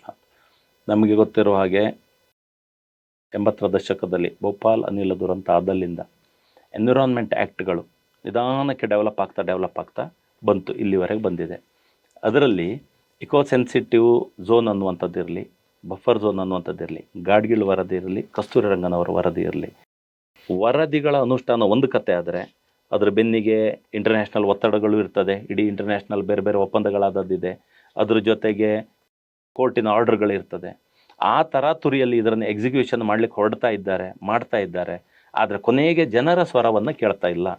ನಾವು ಹೇಳೋದು ಯಾವ ಸರ್ಕಾರ ಇದ್ದಾಗ ಬಂತು, UPA ಇದ್ದಾಗ ಸ್ಟಾರ್ಟ್ ಆಯಿತು, ಅಲ್ಲಿ ಶುರುವಾಯಿತು, ಈಗ ಮುಂದುವರೆದಿದೆ ಮತ್ತೇನು ಅಂತ ಹೇಳೋದಕ್ಕಿಂತ ಜನರ ಸ್ವರವನ್ನು ಕೇಳಲಿಕ್ಕೆ ಒಂದು ಮೆಥಡ್ ಆಗಬೇಕು. ಜನರು ಏನು ಹೇಳ್ತಿದ್ದಾರೆ, ಸ್ಥಳೀಯ ಆಡಳಿತ, ಉದಾಹರಣೆ ಪಂಚಾಯತ್, ಅದು ಏನು ಹೇಳ್ತಾ ಇದೆ, ಅದರದ್ದು ಮಾಹಿತಿಯನ್ನು ಎಕ್ಸಾಕ್ಟ್ ತರಿಸಿಕೊಂಡು ಅದನ್ನು ಮುಂದುವರಿಸುವಂಥದ್ದು, ಅದಕ್ಕೆ ಉತ್ತರ ಕೊಡುವಂಥದ್ದು ಆಗಬೇಕು. ಇದನ್ನು ಬಿಟ್ಟು ಇನ್ನೇನೇನು ಮಾಡಿದರೂ ಇವತ್ತಲ್ಲ ನಾಳೆ ದೊಡ್ಡ ಘೋರ ಅನ್ಯಾಯವೂ ಆಗ್ತದೆ, ಘೋರ ಅಪರಾಧಗಳು ಆಗ್ತದೆ. ಪುನಃ ಒಂದು ಶಬ್ದ ಅರ್ಥ ಮಾಡ್ಕೋಬೇಕು, ಅದು ಪ್ರಕೃತಿ ಉಳಿಸ್ಲಿಕ್ಕೆ ನಮ್ಮ ವಿರೋಧ ಅಲ್ಲ, ಮಾಧವ್ ಗಾಡ್ಗೀಳ್ ಮತ್ತು ಕಸ್ತೂರಿ ರಂಗನ ವರದಿಗೆ ನಮ್ಮ ವಿರೋಧ ಅಲ್ಲ. ನಮ್ಮ ಜನಜೀವನಕ್ಕೆ ತೊಂದರೆ ಆಗದ ರೀತಿಯಲ್ಲಿ ನಾವು ಸಹಿತ ಪ್ರಕೃತಿಯನ್ನು ಆರಾಧಿಸುವವರೇ, ನಮಗೂ ಪ್ರಕೃತಿ ಬೇಕು ಅಂತ ಅಂದುಕೊಂಡವ್ರೆ, ಬದುಕನ್ನು ನಮ್ಮದು ಬಲಿ ಕೊಡಬೇಡಿ. ಅಂತಾರಾಷ್ಟ್ರೀಯವಾಗಿ ಇಷ್ಟು ಫಾರೆಸ್ಟ್ ಉಳಿಸ್ಬೇಕಂತಾಗಿದೆ, ಆ ಒತ್ತಡಕ್ಕೆ ನಮ್ಮನ್ನು ಇಲ್ಲೆಲ್ಲೋ ಬಲಿ ಕೊಟ್ಟು ಬೈಂದೂರು ಜನ ಎಷ್ಟು ಸಾಯಿರಿ ಅಂತೇಳಿ ಹೇಳಿ ಮಾಡದೆ, ಇನ್ನೆಲ್ಲೋ ಇರೋರು ಈ ಗಡಿಯಲ್ಲಿರೋರು ಸಾಯಿರಿ ಅಂತ ಹೇಳದೆ, ಅದಕ್ಕೂ ಒಂದು ಸೂತ್ರಕ್ಕೆ ಬಂದುಬಿಡುವ. ನಾನು ಹಿಂದಿನ ಸರ್ತಿ ಒಮ್ಮೆ ಮಾತಾಡಿದಾಗ ಅವ್ರೇನು 64% ಹೇಳಿದರು, ಇವರೇನು 37% ಅರಣ್ಯಗಳನ್ನು ಉಳಿಸ್ಬೇಕಂತ ಹೇಳಿದರು. ನಾವು ಮಾತಾಡೋದು ಬಂದಾಗ ನನ್ನ ಪ್ರಕಾರ 5%ಗಿಂತ ಹೆಚ್ಚು ಕಡಿಮೆ ಆಗಲ್ಲ ಗಡಿಯಲ್ಲಿರುವವ್ರ ಮಾತುಕತೆ ಹೋದಾಗ. ಸೊ ಇದಕ್ಕೇನು ಅಂತ ಮಾತಾಡಿಬಿಟ್ರೆ ಆ ಅರಣ್ಯ ಉಳಿಸುವಲ್ಲಿ ನಮ್ಮ ಪಾತ್ರವೂ ಇರ್ತದೆ. ನಮ್ಮನ್ನು ಸೇರಿಸ್ಕೊಂಡ್ಬಿಡಿ. ನಮ್ಮ ಬದುಕನ್ನು ಬಲಿ ತೆಗೆದು ನೀವು 65% ಅಲ್ಲ 100% ಮಾಡಿದ್ರೆ ಅದು ಏನು ಅರ್ಥ ಬರ್ತದೆ? ಸೊ ಈ ಅನ್ಯಾಯ ನಾವು ಮಾತಾಡಲಿಲ್ಲ ಅಂತ ಆಗಬಾರ್ದು ಅನ್ನೋದು ಸದ್ಯದ ಸಮಸ್ಯೆ. ಅದಕ್ಕೊಂದು ದಾರಿ ಬೇಕಲ್ಲ. ನೀವು ಹೇಳ್ತಾ ಇರೋದು ಕರೆಕ್ಟ್ ಇದೆ. ಏನಾಗ್ತದೆ, ಮಾಧವ್ ಗಾಡ್ಗೀಳ್ ವರದಿಯನ್ನು ವಿರೋಧ ಮಾಡಿದರು, ಆ ವರದಿ ಆಯಿತು. ಮತ್ತು ಕಸ್ತೂರಿ ರಂಗನ್ ಅವರ ವರದಿಯನ್ನು ತರಿಸ್ಕೊಂಡ್ರು, ಅದು ಕೂಡ ಈಗ ಟೇಬಲ್ ಕೆಳಗೆ ಧೂಳು ಹಿಡ್ಕೊಂಡು ಕೂತ್ಕೋತಾ ಇದೆ. ಕಾಡಿನ ಎನ್ಕ್ರೋಚ್ಮೆಂಟ್ ಅದರ ಪಾಡಿಗೆ ಆಗ್ತಾ ಹೋಗ್ತಾ ಇರತ್ತೆ. ಅವ್ರಿಗೆ ಇಷ್ಟ ಬಂದ ಹಾಗೆ ಕಾನೂನುಗಳು ಬರುತ್ತವೆ, ನೀವು ಸಮಸ್ಯೆಗಳನ್ನು ಹೇಳ್ಕೋತಾನೆ ಇರ್ತೀರಿ. ಇದು ಪರಿಹಾರ ಆಗೋದು ಹೇಗೆ? ಶಕ್ತಿ ಇರೋನು ಕಾಡನ್ನು ನಾಶ ಮಾಡ್ತಾನೆ, ಶಕ್ತಿ ಇಲ್ಲದೆ ಇರೋನು ತನ್ನ ಜಮೀನುಗಳನ್ನು, ಕೃಷಿಯನ್ನು ಕಳ್ಕೊತಾನೆ. ಹೀಗೆ ಆಗ್ತಾ ಹೋಗ್ತಾ ಇದ್ರೆ ಅದಕ್ಕೊಂದು ಪರಿಹಾರ ಅಂತ ಬೇಕು. ಆ ಪರಿಹಾರಕ್ಕೆ ಏನು ಮಾಡಬೇಕು ಮತ್ತು ಅದು ಹೇಗಾಗತ್ತೆ? 10 ವರ್ಷದ ಹಿಂದೆ ಒಂದು ಸತಿ ದೊಡ್ಡ ಪ್ರಮಾಣದ ಹೋರಾಟ ಆಯಿತು. ಆಗ ಒಂದಷ್ಟು ಆಶ್ವಾಸನೆಗಳು ಕೊಟ್ಟರು ಅವತ್ತಿನ ಜನಪ್ರತಿನಿಧಿಗಳು, ರಾಜಕೀಯದವರು ಯಾರು ಕೊಟ್ಟರು, ನಾವು ಇದನ್ನೇನೋ ಒಂದು ತುದಿ ಮುಟ್ಟಿಸ್ತೇವೆ ಅಂತ. 10 ವರ್ಷ ಕಳೆದು ಮೊನ್ನೆ ಒಂದು ಸತಿ ಮತ್ತೊಮ್ಮೆ ಬಂತು. ಯಾಕಂದರೆ ಅದರ ಎಕ್ಸಿಕ್ಯೂಷನ್ ಒಂದೊಂದು ಸ್ಟೆಪ್ ಮುಂದೆ ಬರ್ತಾ ಇದೆ, ಅದು ಹಿಂದೆ ಹೋಗ್ತಾ ಇಲ್ಲ. ಯಾರು ಏನು ಉತ್ತರ ಕೊಟ್ಟರು ಅದರ ಎಕ್ಸಿಕ್ಯೂಷನ್ ಆಗ್ತಾ ಇದೆ. ಮೊನ್ನೆ ಮತ್ತೆ ಹೋರಾಟ ಆಯಿತು. ಮೊನ್ನೆನೂ ಸಹಿತ ನಾವು ಮಾಡ್ತೇವೆ, ಸರಿಯಾಗಿ ಮಾಡ್ತೇವೆ ಅನ್ನೋ ಉತ್ತರ ಕೊಟ್ಟರು. ನಾನು ಹೇಳ್ತಾ ಇರೋದು ಇದು ಫೈನಲ್ ಅಲ್ಲ. ಮತ್ತು ನಿಮಗೆ ಯಾರು ಎಕ್ಸಿಕ್ಯೂಷನ್ ಆಗಬೇಕು ಅಂತ ಒತ್ತಡ ಹಾಕ್ತಿದ್ದಾರೆ, ಅದೇ ರೀತಿ ಇದು ಸರಿಯಾಗಬೇಕು ಅನ್ನೋ ಒತ್ತಡ ಎಲ್ಲಿಯೂ ಬರ್ತಾ ಇಲ್ಲ. ಈಗ ನಾವು ಆಲೋಚನೆ ಮಾಡಿದ್ದು, ಮೊನ್ನೆ ಹೋರಾಟ ಮಾಡುವಾಗ 2-3 ಜಿಲ್ಲೆಯವರು ಒಟ್ಟಾದಾಗ ನಾವು ಹೇಳ್ತಾ ಇರೋದು ಇದರಲ್ಲಿ ಸರ್ಕಾರದ ತಪ್ಪಿದೆ. ಯಾಕಂದರೆ ಎಕ್ಸಿಕ್ಯೂಷನ್ ಏಜೆನ್ಸಿ ಅದು. ಕೊನೆಗೆ ಕಾನೂನಿನಲ್ಲಿಯೂ ಅಥವಾ ಅಳವಡಿಕೆಯಲ್ಲಿಯೂ ಒಂದಷ್ಟು ಕರೆಕ್ಷನ್ಗಳಾಗಬೇಕು. ಇದು ಸರಿಯಾದ ಟೇಬಲಲ್ಲಿ ಚರ್ಚೆ ಆಗ್ತಾ ಇಲ್ಲ. ಒಂದು ಕಡೆಯಲ್ಲಿ ಅರಣ್ಯದ ಮಹತ್ವವನ್ನು, ವರದಿಗಳನ್ನು ಹೇಳಿದ್ದಾರೆ, ಆದರೆ ಸರಿಯಾದ ಎಕ್ಸಿಕ್ಯೂಷನಿಗೆ ಎಲ್ಲೂ ಚರ್ಚೆ ಆಗ್ತಾ ಇಲ್ಲ. ಇದಕ್ಕೆ ಸರ್ಕಾರವೇ ಹೊಣೆ ಆಗಬೇಕಾಗ್ತದೆ. ಇದು ಕೋರ್ಟು ಎಂಟ್ರಿ ಆಗಬೇಕಾಗ್ತದೆ, ಕೋರ್ಟಿಗೆ ನಾವು ಎಂಟ್ರಿ ಆಗಬೇಕಾಗ್ತದೆ. ಹಸಿರು ಉಳಿಸೋದಕ್ಕೆ ಸಮಸ್ಯೆ ಇಲ್ಲ, ಜನಜೀವನ ಉಳಿಸಬೇಕು ಅಂತೇಳಿ ಹೇಳಿ ನಾವು ಮೊನ್ನೆ ಉದಾಹರಣೆ ಬೈಂದೂರಿನಲ್ಲಿ ಎಲ್ಲ ಹೋರಾಟಗಾರರು, ಬೇರೆ ಬೇರೆ ವಕೀಲರುಗಳು ಸೇರಿದಾಗ ನಾವು ಒಂದು ಯೋಚನೆ ಮಾಡಿದೆವು. ಅಲ್ಲಿ ಅವರೆಲ್ಲ ಸೇರಿ ಬೈಂದೂರು ಫೌಂಡೇಶನ್ ಅಂತ ಒಂದು ಆಲೋಚನೆ ಮಾಡಿದರು. ಈ ಫೈಲನ್ನು ಕೋರ್ಟ್ ಮುಖಾಂತರ ಸರ್ಕಾರವನ್ನು ಪಾರ್ಟಿ ಮಾಡಿಯೇ ಫೈಟ್ ಮಾಡಬೇಕು ಅಂತೇಳಿ ಹೇಳಿ, ಅದಕ್ಕೆ ಉಳಿದ 2 ಜಿಲ್ಲೆಯ ವಕೀಲರು, ಹೋರಾಟಗಾರರು ಸೇರಿಕೊಂಡ್ರು. ಅದೇ ಸರಿಯಾದ ದಾರಿ ಮಾಡೋಣ ಅಂತೇಳಿ ಹೇಳಿ. ಸೊ ಸರ್ಕಾರದವರಿಗೂ ಮಾತಾಡಿದ್ದೇನೆ, ನಾವು ಹಿಂದೆ ಮೊನ್ನೆ ಸೆಷನ್ನಲ್ಲೂ ಕೇಳಿದೆವು. ಅವ್ರು ಹೇಳ್ತಾರೆ, ಅವ್ರದ್ದೇನು ಆರ್ಡ್ರ್ ಬಂದಿದೆ ನಾವು ತಿರಸ್ಕರಿಸಿದ್ದೇವೆ ಅಂತ ಹೇಳ್ತಾಯಿದ್ರು. ನಾನು ಅವ್ರಿಗೆ ಕೇಳಿದೆ, ನಿಜವಾಗಿ ಹೇಳಿ, ನಾವು ಇಲ್ಲೇ ಸಾಲ ತೊಗೊಂಡವರು, ನಮಗೊಂದು ನೋಟಿಸ್ ಬಂದಿರ್ತದೆ, ನಾವು ಅದನ್ನು ತಿರಸ್ಕರಿಸಿದ್ದೇವೆ ಅಂದರೆ ಸಾಲ ಹೋಗಿರ್ತದ? ಇದು ನನ್ನ ಪ್ರಶ್ನೆ. ಸೊ ಅದು ಇವತ್ತಲ್ಲ ನಾಳೆ ಬಂದು ಬರ್ತದೆ. ಒಂದೇ ಅಂತೇಳಿ ಹೇಳಿದ್ರೆ ಬಾರ್ಗೇನಿಂಗ್ ಅನ್ನುವಂಥದ್ದು ನಡಿಬೇಕಿದ್ರೆ ಸರಿಯಾದ ಒಂದು ಬಲದಲ್ಲಿ ಇರಬೇಕಾಗ್ತದೆ. ಸಾಮಾಜಿಕ ಹೋರಾಟಗಳು ಒಂದು ಸರ್ತಿ ಬರ್ತದೆ, ಒಂದು ಸರ್ತಿ ಮತ್ಯಾವುದೋ ಸಮಸ್ಯೆಗೆ ಹೋಗಿಬಿಡ್ತವೆ.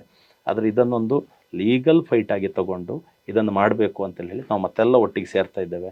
ಬೇರೆ ಬೇರೆ ಜಿಲ್ಲೆಯ ಈ ಹೋರಾಟಗಾರರನ್ನೆಲ್ಲರನ್ನು ಸೇರಿಸಿಕೊಂಡು ಕಾನೂನಾತ್ಮಕ ಹೋರಾಟಕ್ಕೂ ಆಗಬೇಕು, ಸರ್ವೆ ಮಾಡಬೇಕು ಮತ್ತು ವಾಸ್ತವವನ್ನು ತಿಳ್ಕೊಂಡು ಎಕ್ಸಿಕ್ಯೂಷನ್ ಮಾಡಿ ಅನ್ನುವಂಥ ಹಂತಕ್ಕೆ ಬರಬೇಕು ಅನ್ನೋದಿದೆ. ಕೇರಳದಲ್ಲಿ ಹೋರಾಟ ಫಲಿತಾಂಶ ಕೊಟ್ಟಿದೆ, ನಮ್ದು ಯಾಕೆ ಕೊಡೋದಿಲ್ಲ? ನನಗೂ ಕೂಡ ಭಾರತದ ಕಾನೂನುಗಳ ಬಗ್ಗೆ ವಿಪರೀತ ನಂಬಿಕೆ ಇದೆ. ಇರಲಿ, ನೀವು ಒಂದ್ಸರಿ ಒಂದು ಪ್ರಕರಣನ ಕೋರ್ಟಿಗೆ ತಗೊಂಡು ಹೋದರೆ ಇವತ್ತಿರುವಂಥ ಕೋರ್ಟಿನ ಒತ್ತಡ ಮತ್ತು ಕೋರ್ಟಲ್ಲಿರುವಂಥ ಪ್ರಕರಣಗಳ ನಡುವೆ ನಿಮ್ಮ ಪ್ರಕರಣ ವಿಚಾರಣೆಯಾಗಿ ಅದಕ್ಕೊಂದು ನಿರ್ದಿಷ್ಟವಾದಂಥ ಒಂದು ನಿರ್ಧಾರಕ್ಕೆ ಬರೋದಕ್ಕೆ ಎಷ್ಟು ವರ್ಷ ಬೇಕಾಗತ್ತೆ? ಅದು ಯಾವತ್ತಿಗಾದರೂ ಬಗೆಹರಿಯುತ್ತೆ ಅಂತ ನಿಮಗೆ ಅನಿಸುತ್ತಾ? ಎಷ್ಟು ಕೋರ್ಟ್ಗಳಿಗೆ ನೀವು ಹೋಗ್ತೀರಿ? ನೀವು ರಾಜಕಾರಣಿ ಕೂಡ ಇದ್ದೀರಿ, ಜನಪ್ರತಿನಿಧಿ ಇದ್ದೀರಿ. ಯಾಕೆ ನೀವು ಪರಿಸರದ ಸುತ್ತಲಿರುವಂಥ ಜನಪ್ರತಿನಿಧಿಗಳು ಮತ್ತು ಅಲ್ಲಿನ ಹೋರಾಟಗಾರರ ಜೊತೆ ಸೇರಿಕೊಂಡು ನೀವೇ ಒಂದು ನಿರ್ಧಾರ ತಗೊಂಡು ಸರಿಯಾದ್ದು ಅದನ್ನು ವಿಧಾನಸೌಧದಲ್ಲಿ ಇಟ್ಟು ಒಂದು ಕಾನೂನನ್ನು ರೂಪಿಸೋದಕ್ಕೆ ಆ ಥರದ ಪ್ರಯತ್ನವನ್ನು ನೀವು ಯಾಕೆ ಮಾಡಬಾರ್ದು? ನಾವು ಅದನ್ನು ಮಾಡಿದ್ದೆವು. ನಾವು ಹೇಳ್ತಾ ಇರೋದು ಇದನ್ನೇ, ನಾವು ಕಣ್ಣು ಮುಚ್ಚಿ ಕೂತಾಗ ಆಗ್ತದೆ ಅಥವಾ ಬೆನ್ನು ಹಾಕಿ ಕೂತಾಗ ಆಗ್ತದೆ. ಅದು ಏನಾಗ್ತಾ ಇದೆ ನಾವು ಆ ವಿಷಯಕ್ಕಿಲ್ಲ ಅಂತೇಳಿ ಹೇಳಿ ಸುಮ್ಮನೆ ಒಂದು ಸರ್ತಿ ಸಾಂಕೇತಿಕವಾಗಿ ಹೋರಾಟ ಮಾಡಿದಾಗ ಆಗ್ತದೆ. ನಾವು ಹಿಂದಿನ ಸರ್ತಿ ಸರ್ಕಾರಕ್ಕೆ ಒತ್ತಡ ತಂದದ್ದು ಇಷ್ಟೇ, ವಾಸ್ತವ ವರದಿಗೆ ದಾರಿ ಮಾಡಿಕೊಡಿ, ವಾಸ್ತವ ಸರ್ವೆ ಅನ್ನುವಂಥದ್ದು ಆಗಲಿ. ಅದು ಮಾಡದೇ ಇದ್ದಾಗ ನಾನು ಜನಪ್ರತಿ ಅನ್ನೋದು ಮರೆತು ನಾನು ಆ ಹೋರಾಟಕ್ಕೆ ಇಳಿಬೇಕಾಗ್ತದೆ. ನನಗೆ ನನ್ನ ಊರು, ನನ್ನ ಜನ, ನನ್ನ ಅರಣ್ಯ ಇದೆಲ್ಲವೂ ನಮ್ಮದೇ. ಆದ್ದರಿಂದ ನಮ್ಗೆ ಆ ಹೋರಾಟವೇ ಮುಖ್ಯ ಆಗಿ ಬಿಡ್ತದೆ. ಜನಪ್ರತಿನಿಧಿಯಾಗಿ ನನ್ನ ಜನರನ್ನು ರೆಪ್ರೆಸೆಂಟ್ ಮಾಡೋದು ಒಂದಾದರೆ, ಆಗ್ತಾ ಇರುವ ಅನ್ಯಾಯಕ್ಕೆ ಎಲ್ಲಿಯೋ ಒಂದು ಕಡೆ ಇದನ್ನು ತುದಿ ಮುಟ್ಟಿಸದೇ ಇದ್ದರೆ ಕೊನೆಗೆ ಏನೋ ಒಂದು ದೊಡ್ಡ ಅನ್ಯಾಯ ಆಗ್ತದೆ ಅಂತಿದೆಯಲ್ಲ. ಅದಕ್ಕೆ ನಾವೆಲ್ಲರೂ ಒಟ್ಟಾಗಿದ್ದೆವು, ಒಟ್ಟಾಗಿ ಈ ಪ್ರಶ್ನೆಯನ್ನು ಹೇಳಿದ್ದೆವು. ಎಲ್ಲರೂ ಒಟ್ಟಿಗೆ ಮುಖ್ಯಮಂತ್ರಿ ಮತ್ತು ಅರಣ್ಯ ಸಚಿವರನ್ನು ಭೇಟಿಯಾಗಿದ್ದೆವು. ಈ ಸರ್ವೆಗೆ ಒತ್ತಾಯ ಮಾಡಿದ್ದೇವೆ, ಮಾಡ್ತೇವೆ ಅನ್ನುವ ಆಶ್ವಾಸನೆ ಸಿಕ್ಕಿದೆ. ನಾವು ಜನಪ್ರತಿನಿಧಿಯಾಗಿಯೂ ಕೇಳಿದ್ದೇವೆ, ಹೋರಾಟಗಾರರಾಗಿಯೂ ಕೇಳಿದ್ದೇವೆ. ಬಟ್ ಆ ಸರ್ವೆ ಅನ್ನೋದು ತಡ ಆದಾಗ ಇಲ್ಲಿನ್ನೇನೋ ಆಗ್ತದೆ. ನನಗೆ ಗೊತ್ತಿರೋ ವಿಷಯದ ಪ್ರಕಾರ ಹೌದಂತಾದರೆ 2030ನೇ ಇಸ್ವಿಯೊಳಗೆ ಇದೆಲ್ಲವೂ ಎಕ್ಸಿಕ್ಯೂಷನ್ ಆಗಿ ಮುಗಿಬೇಕು ಅನ್ನೋದಿದೆ. ನಿಮ್ಗೆ ಈ ನಡುವೆ ಇದನ್ನೆಲ್ಲ ಮಾಡ್ಕೊಳ್ಳೋದೇ ಇದ್ದರೆ ಫೈನಲ್ ಎಕ್ಸಿಕ್ಯೂಷನ್ ಅಂತೇಳಿ ಹೇಳಿ ಇನ್ನೆಲ್ಲೋ ಫೆನ್ಸಿಂಗ್ ಒಂದು ದಿವಸ ಹಾಕಿಬಿಟ್ರೆ, ನಮ್ಮನೆ ಎದುರುಗಡೆ ಅಥವಾ ನಮ್ಮ ಮನೆಯನ್ನು ಒಳಗೂ ಸೇರಿಸ್ಕೊಂಡಂತೆ ಗಡಿ ಹಾಕಿಬಿಟ್ರೆ ನಾಳೆ ಏನೂ ಮಾಡಲಿಕ್ಕಾಗಲ್ಲ. ಸೊ ಅದನ್ನು ಈ ಸಂದರ್ಭದಲ್ಲೇ ಮಾಡಬೇಕು ಅಂತೇಳಿ ಹೇಳಿ ಫೌಂಡೇಶನ್ ಅಥವಾ ಲೀಗಲ್ ಫೈಟ್ ಯಾಕೆ ಹೇಳಿದೆ ಕೇಳಿದರೆ, ಎಲ್ಲ ಕಾಲದಲ್ಲೂ ಸಾಮಾಜಿಕ ಹೋರಾಟಗಳು ಅಥವಾ ಈ ಬೀದಿ ಹೋರಾಟಗಳು ನಡೀತಾ ಇರ್ತದಂತಿಲ್ಲ. ಒಮ್ಮೆ ಹವಾ ಬರ್ತದೆ, ಆಗ್ತದೆ. ಅದರ ಉಳಿದ ಪ್ರೋಸೆಸ್ಗಳು ಯಾರು ಮಾಡ್ತಾ ಇಲ್ಲ ಅಂತ ನನಗನ್ನಿಸಿದ್ದು. ಆ ಲೀಗಲ್ ಪ್ರಿಪರೇಷನ್ಗಳು ಒಂದಷ್ಟು ಆದರೆ, ನನಗೆ ಯಾವಾಗ ತಮ್ಮ ಈ ಚಾನಲ್ನಲ್ಲಿ ಮಾತಾಡಲಿಕ್ಕೆ ಅವಕಾಶ ಸಿಕ್ಕಾಗ ಅದೊಂದು ಹೆಮ್ಮೆ ಅಂತ ಅನ್ನಿಸ್ತು. ಬಹುಶಃ ಇಲ್ಲಿಂದ ಒಂದು ಚರ್ಚೆ ಆರಂಭ ಆಗ್ಬೋದು, ಇನ್ನೊಂದಷ್ಟು ಜನ ಒಟ್ಟುಗೂಡ್ಬೋದು. ಆ ಹೋರಾಟಕ್ಕೆ ಶೇಪ್ ಕೊಡದೇ ಇದ್ದರೆ ಕೇರಳ ಗಳಿಸಿಕೊಂಡ ಫಲಿತಾಂಶ ನಮಗೆ ಸಿಗುವುದಿಲ್ಲ. ಸೊ ಇದೆಲ್ಲರೂ ನಾವು ನಾಟಕೀಯ ಹೋರಾಟವೋ ಮತ್ತೊಂದು ಮಾಡಿಬಿಟ್ರೆ ಅನ್ಯಾಯಗಳು ನಮ್ಮ ಕಣ್ಣು ಮುಂದೆ ನಡೀತದೆ. ಇದರಲ್ಲಿ ನಿಮಗೆ ನ್ಯಾಯಾಲಯಕ್ಕೆ ಹೋಗಿ ತಗೊಂಡಿದ್ದಲ್ಲ ಅದು ಕೇರಳದವ್ರದ್ದು. ಕೇರಳದಲ್ಲಿ ಸಿಕ್ಕಿದ್ದು, ಕೇರಳದಲ್ಲಿ ಜನಜಾಗೃತಿಯಿಂದ ಸಿಕ್ಕಿದ್ದು ಅದು ಹೋರಾಟಗಳಿದೆ. ಎಲ್ಲ ಪಕ್ಷದವರು ಹೋರಾಡಿದ್ದಾರೆ, ರಸ್ತೆ ಮೇಲೆ ಬಂದಿದ್ದಾರೆ.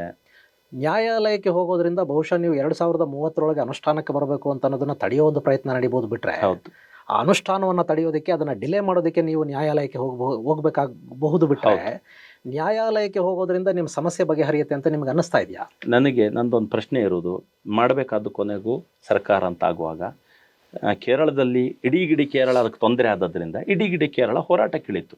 ಪ್ರತಿಯೊಬ್ಬರು ಅಲ್ಲಿ ಹೋರಾಟಕ್ಕೆ ಇಳಿದ ಪರಿಣಾಮ ಎಲ್ಲ ಪಕ್ಷಗಳು ಇಳಿದು ಆಗ ಅದು ಅಷ್ಟು ದೊಡ್ಡ ಹೋರಾಟ ಆಗಿ ಸೆಷನ್ನಲ್ಲಿ ಅಥವಾ ಅಲ್ಲಿ ಇದರಲ್ಲಿ ಒಂದು ನಿರ್ಣಯಕ್ಕೆ ಬಂದು ಅವರು ಅದನ್ನು ಮುಂದಕ್ಕೆ ತೊಗೊಂಡು ಹೋದರು.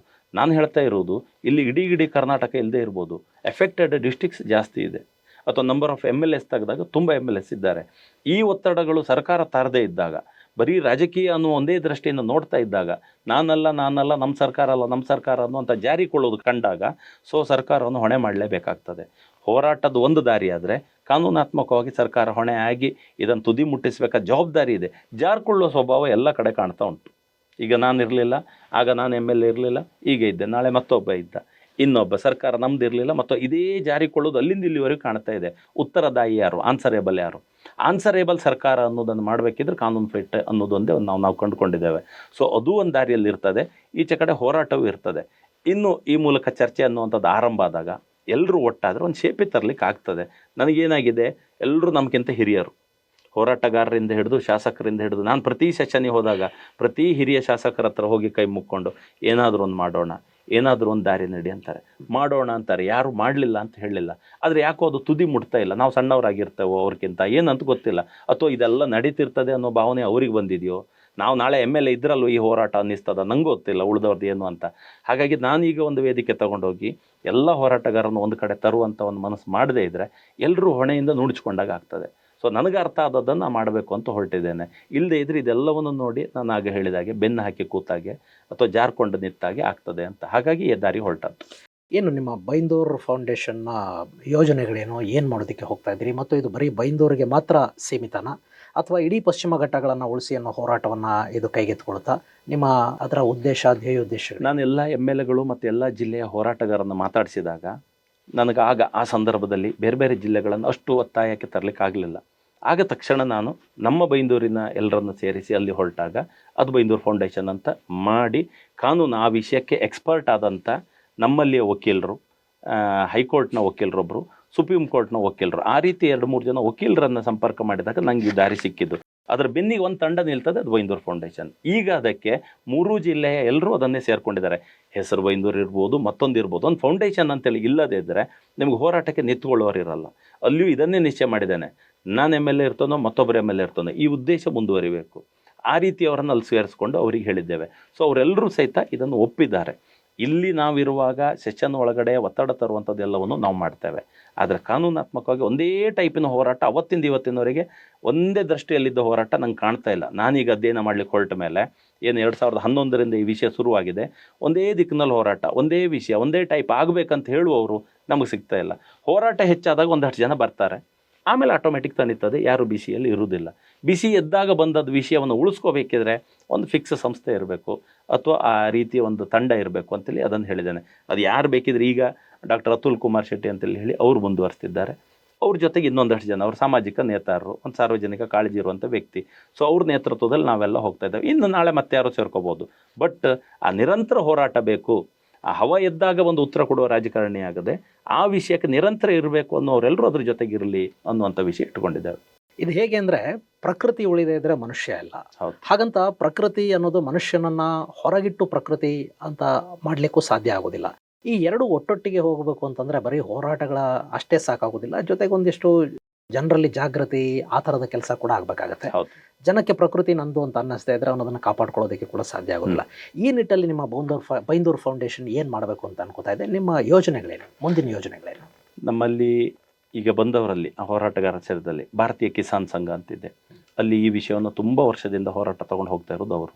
ಆಮೇಲೆ ನಮ್ಮೆಲ್ಲ ಶಾಸಕರು, ಅದು ಹಾಲಾಡಿ ಶ್ರೀನಿವಾಸ್ ಶೆಟ್ಟರಿಂದ ಹಿಡಿದು ಕಿರಣ್ ಕೊಡ್ಗೆ ಅವರಿಂದ ಹಿಡಿದು ಈಚೆ ಸುನೀಲ್ರಿಗೂ ಕೆಲವು ಗ್ರಾಮ ಬರ್ತದೆ, ಸುನೀಲ್ ಕುಮಾರ್ರಿಂದ ಹಿಡಿದು ಎಲ್ಲರೂ ಸಹಿತ ನಾವು ಮಾತಾಡಿಕೊಂಡ ಪ್ರಕಾರ ಇದು ಇಲ್ಲಿವರೆಗೆ ನಡೆದ ಎಲ್ಲ ಹೋರಾಟದ ಪರಿಣಾಮ ಒಂದು ಸೈಡ್ ನಾವು ಅರ್ಥ ಮಾಡ್ಕೊಳ್ಳದೇ ಇರೋದು, ಇನ್ನೊಂದು ಸೈಡ್ ಪೂರ್ತಿ ಒಂದು ಕಡೆ ನಡ್ಕೊಂಡು ಬರೋದು. ಇದೆಲ್ಲದಕ್ಕಿಂತ ಮಿಡ್ಲ್ ಸೊಲ್ಯೂಷನ್, ಇಷ್ಟು ಕಾನೂನು ಬಂದಾಗಿದೆ, ಇನ್ನಿಷ್ಟು ಉಳಿಸ್ಕೋಬೇಕು ಅನ್ನುವಂಥ ಒಂದು ವ್ಯಾಪ್ತಿಗೆ ಬರಲೇಬೇಕು ಅನ್ನೋದನ್ನು ನಾವು ಅರ್ಥ ಮಾಡಿಸೋ ಜವಾಬ್ದಾರಿ ನಮಗಿದೆ.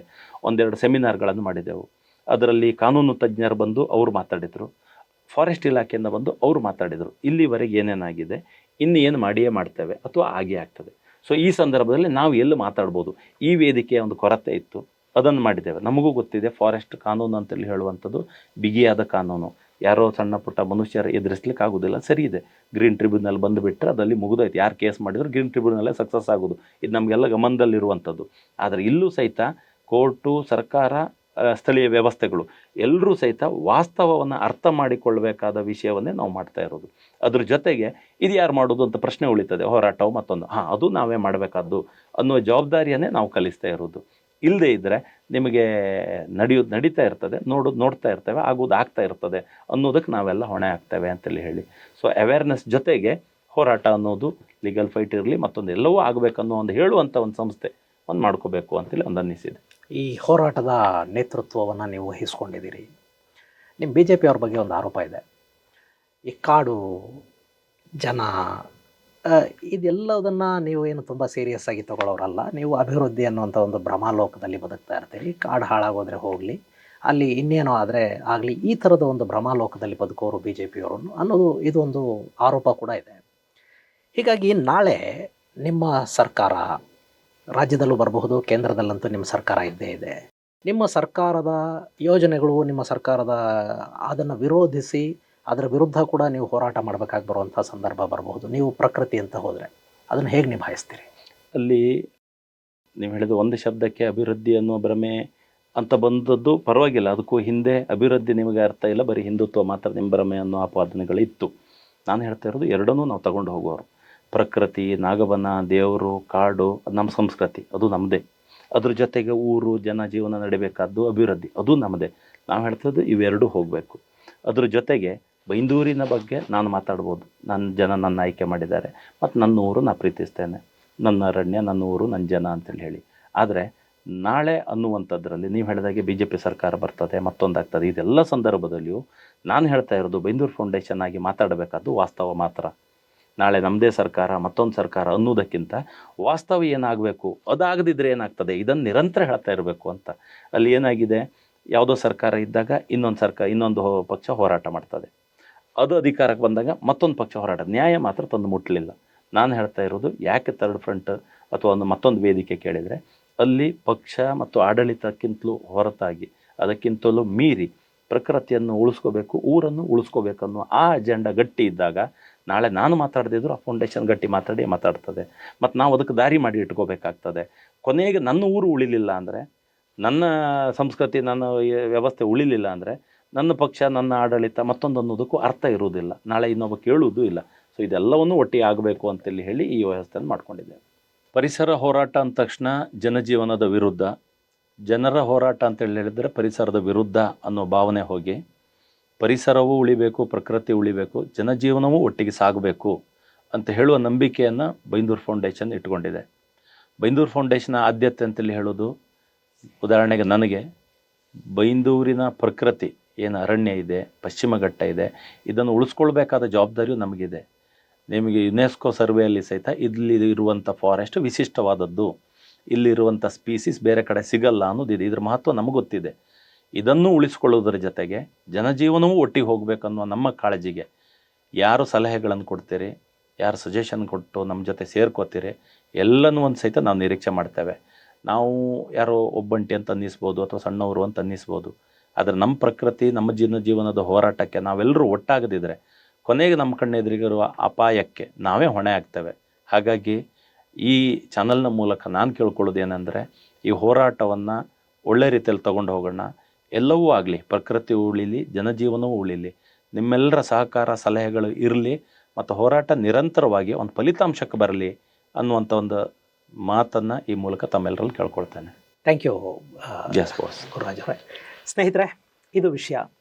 ಸಾಮಾನ್ಯವಾಗಿ ರಾಜಕಾರಣಿಗಳು ಅಂದ ಕೂಡಲೇ ವೋಟ್ ಬ್ಯಾಂಕ್, ಗೆಲ್ಲೋದು ಹೇಗೆ, ನಾನು ಎಷ್ಟು ಅಭಿವೃದ್ಧಿಯನ್ನು ಮಾಡ್ತಾ ಇದ್ದೀನಿ ಮತ್ತು ಅಭಿವೃದ್ಧಿಯ ಹೆಸರಲ್ಲಿ ಏನೇನು ಮಾಡ್ತಾ ಇದ್ದೀನಿ, ಈ ಥರದ ರಾಜಕಾರಣಿಗಳನ್ನು ಮಾತ್ರ ನಾವು ನೋಡ್ತಾ ಇರೋಂಥ ಕಾಲಘಟ್ಟದಲ್ಲಿ ಪರಿಸರದ ಬಗ್ಗೆ ಒಂದಿಷ್ಟು ಕಾಳಜಿಯನ್ನು ಇಟ್ಕೊಂಡು ಪರಿಸರ ಮತ್ತು ಜನ ಎರಡನ್ನೂ ಒಂದುಗೂಡಿಸುವಂಥ ಒಂದು ಪ್ರಯತ್ನವನ್ನು ಗುರುರಾಜ್ ಗಂಟಿಹೊಳಿಯವರು ಅವರ ಬೈಂದೂರು ಫೌಂಡೇಶನ್ ಮೂಲಕ ಮಾಡೋದಕ್ಕೆ ಹೋಗ್ತಾ ಇದ್ದಾರೆ.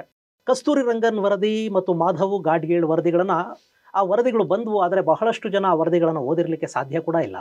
ಆ ವರದಿಗಳನ್ನು ಜನಸಾಮಾನ್ಯರಿಗೆ ಕೂಡ ತಲುಪಿಸೋ ನಿಟ್ಟಲ್ಲಿ ಕನಿಷ್ಠ ಪಕ್ಷ ಪಶ್ಚಿಮ ಘಟ್ಟದ ಕಾಡಿನ ಬದಿಯಲ್ಲಿರುವಂಥ ಜನಕ್ಕೆ ಅದು ಸಿಗೋ ಥರ ಆಗಲಿ ಅನ್ನೋ ಕಾರಣಕ್ಕೆ, ಅದನ್ನು ಅವರು ಅರ್ಥ ಮಾಡಿಕೊಳ್ಳಿ ಅನ್ನೋ ಕಾರಣಕ್ಕೆ ಆ ಎರಡೂ ವರದಿಗಳನ್ನು ಕನ್ನಡಕ್ಕೆ ಅನುವಾದಗೊಳಿಸುವಂಥ ಕೆಲಸ ಕೂಡ ಅವರ ಫೌಂಡೇಶನ್ನಿಂದ ನಡೆದಿದೆ.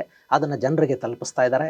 ಜನರಲ್ಲಿ ಜಾಗೃತಿ ಮೂಡಿಸುವಂಥ ಒಂದು ಕೆಲಸ ಬೈಂದೂರು ಫೌಂಡೇಶನ್ನಿಂದ ಇನ್ನು ಮುಂದೆ ಆಗತ್ತೆ ಅನ್ನುವಂಥ ಒಂದು ನಿರೀಕ್ಷೆ ನಮ್ಮಲ್ಲೂ ಕೂಡ ಇದೆ. ಹಾಗೆ ಪ್ರಕೃತಿ ಇಲ್ಲದೆ ಇದ್ದರೆ ಮನುಷ್ಯ ಇಲ್ಲ, ಮನುಷ್ಯ ಇಲ್ಲದೆ ಇದ್ದರೆ ಪ್ರಕೃತಿ ಇಲ್ಲ. ಪ್ರಕೃತಿ ಬಗ್ಗೆ ಮನುಷ್ಯನಿಗೆ ಎಲ್ಲಿವರೆಗೆ ಗೌರವ ಮತ್ತು ಪ್ರೀತಿ ಇರುತ್ತೆ ಅಲ್ಲಿವರೆಗೆ ಕಾಡು ನಾಶ ಆಗೋದಿಲ್ಲ. ಯಾವಾಗ ಮನುಷ್ಯ ಕಮರ್ಷಿಯಲ್ ಆಗ್ತಾ ಹೋಗ್ತಾನೆ, ಬರೀ ತನ್ನ ಸ್ವಾರ್ಥದ ಬಗ್ಗೆ ಮಾತ್ರ ಯೋಚನೆ ಮಾಡೋದಕ್ಕೆ ಹೋಗ್ತಾನೆ, ಆಗ ಪ್ರಕೃತಿ ಉಳಿಯೋದಿಲ್ಲ. ಇದನ್ನು ನಾವೆಲ್ಲ ಕೂಡ ಅರ್ಥ ಮಾಡ್ಕೋಬೇಕಾಗಿದೆ. ಬೈಂದೂರು ಫೌಂಡೇಶನ್ ಒಂದಿಷ್ಟರ ಮಟ್ಟಿಗೆ ಪ್ರಕೃತಿಯನ್ನು ಉಳಿಸುವಂಥ ಕೆಲಸ ಮಾಡೋದಕ್ಕೆ ಹೋಗ್ತಾ ಇದೆ. ಅವರಿಗೆ ಶುಭವಾಗಲಿ. ಜೊತೆಗೆ ಪ್ರಕೃತಿ ಉಳಿಸುವಂಥ ಕೆಲಸ ಕೂಡ ನಿರಂತರವಾಗಿ ನಡೀಲಿ. ನಿಮ್ಮಲ್ಲಿ ಕೂಡ ಯಾರಾದರೂ ಆಸಕ್ತರಿದ್ದರೆ, ಪ್ರಕೃತಿ ಬಗ್ಗೆ ಒಂದಿಷ್ಟು ಕಾಳಜಿ ಇಟ್ಕೊಂಡವರಿದ್ದರೆ ಬೈಂದೂರು ಫೌಂಡೇಶನ್ ಜೊತೆ ನೀವು ಕೈ ಜೋಡಿಸಬಹುದು. ನಿಮ್ಮ ಸಲಹೆಗಳನ್ನು ಅವರಿಗೆ ಕೊಡಬಹುದು. ಅವರ ಹೋರಾಟದಲ್ಲಿ ನೀವು ಕೂಡ ಭಾಗಿಯಾಗಬಹುದು. ಇದು ವಿಷಯ. ಮುಂದಿನ ಸಂಚಿಕೆಯಲ್ಲಿ ಮತ್ತೆ ಸಿಗೋಣ. ಅಲ್ಲಿವರೆಗೆ ಜೈ ಹಿಂದ್, ಜೈ ಕರ್ನಾಟಕ.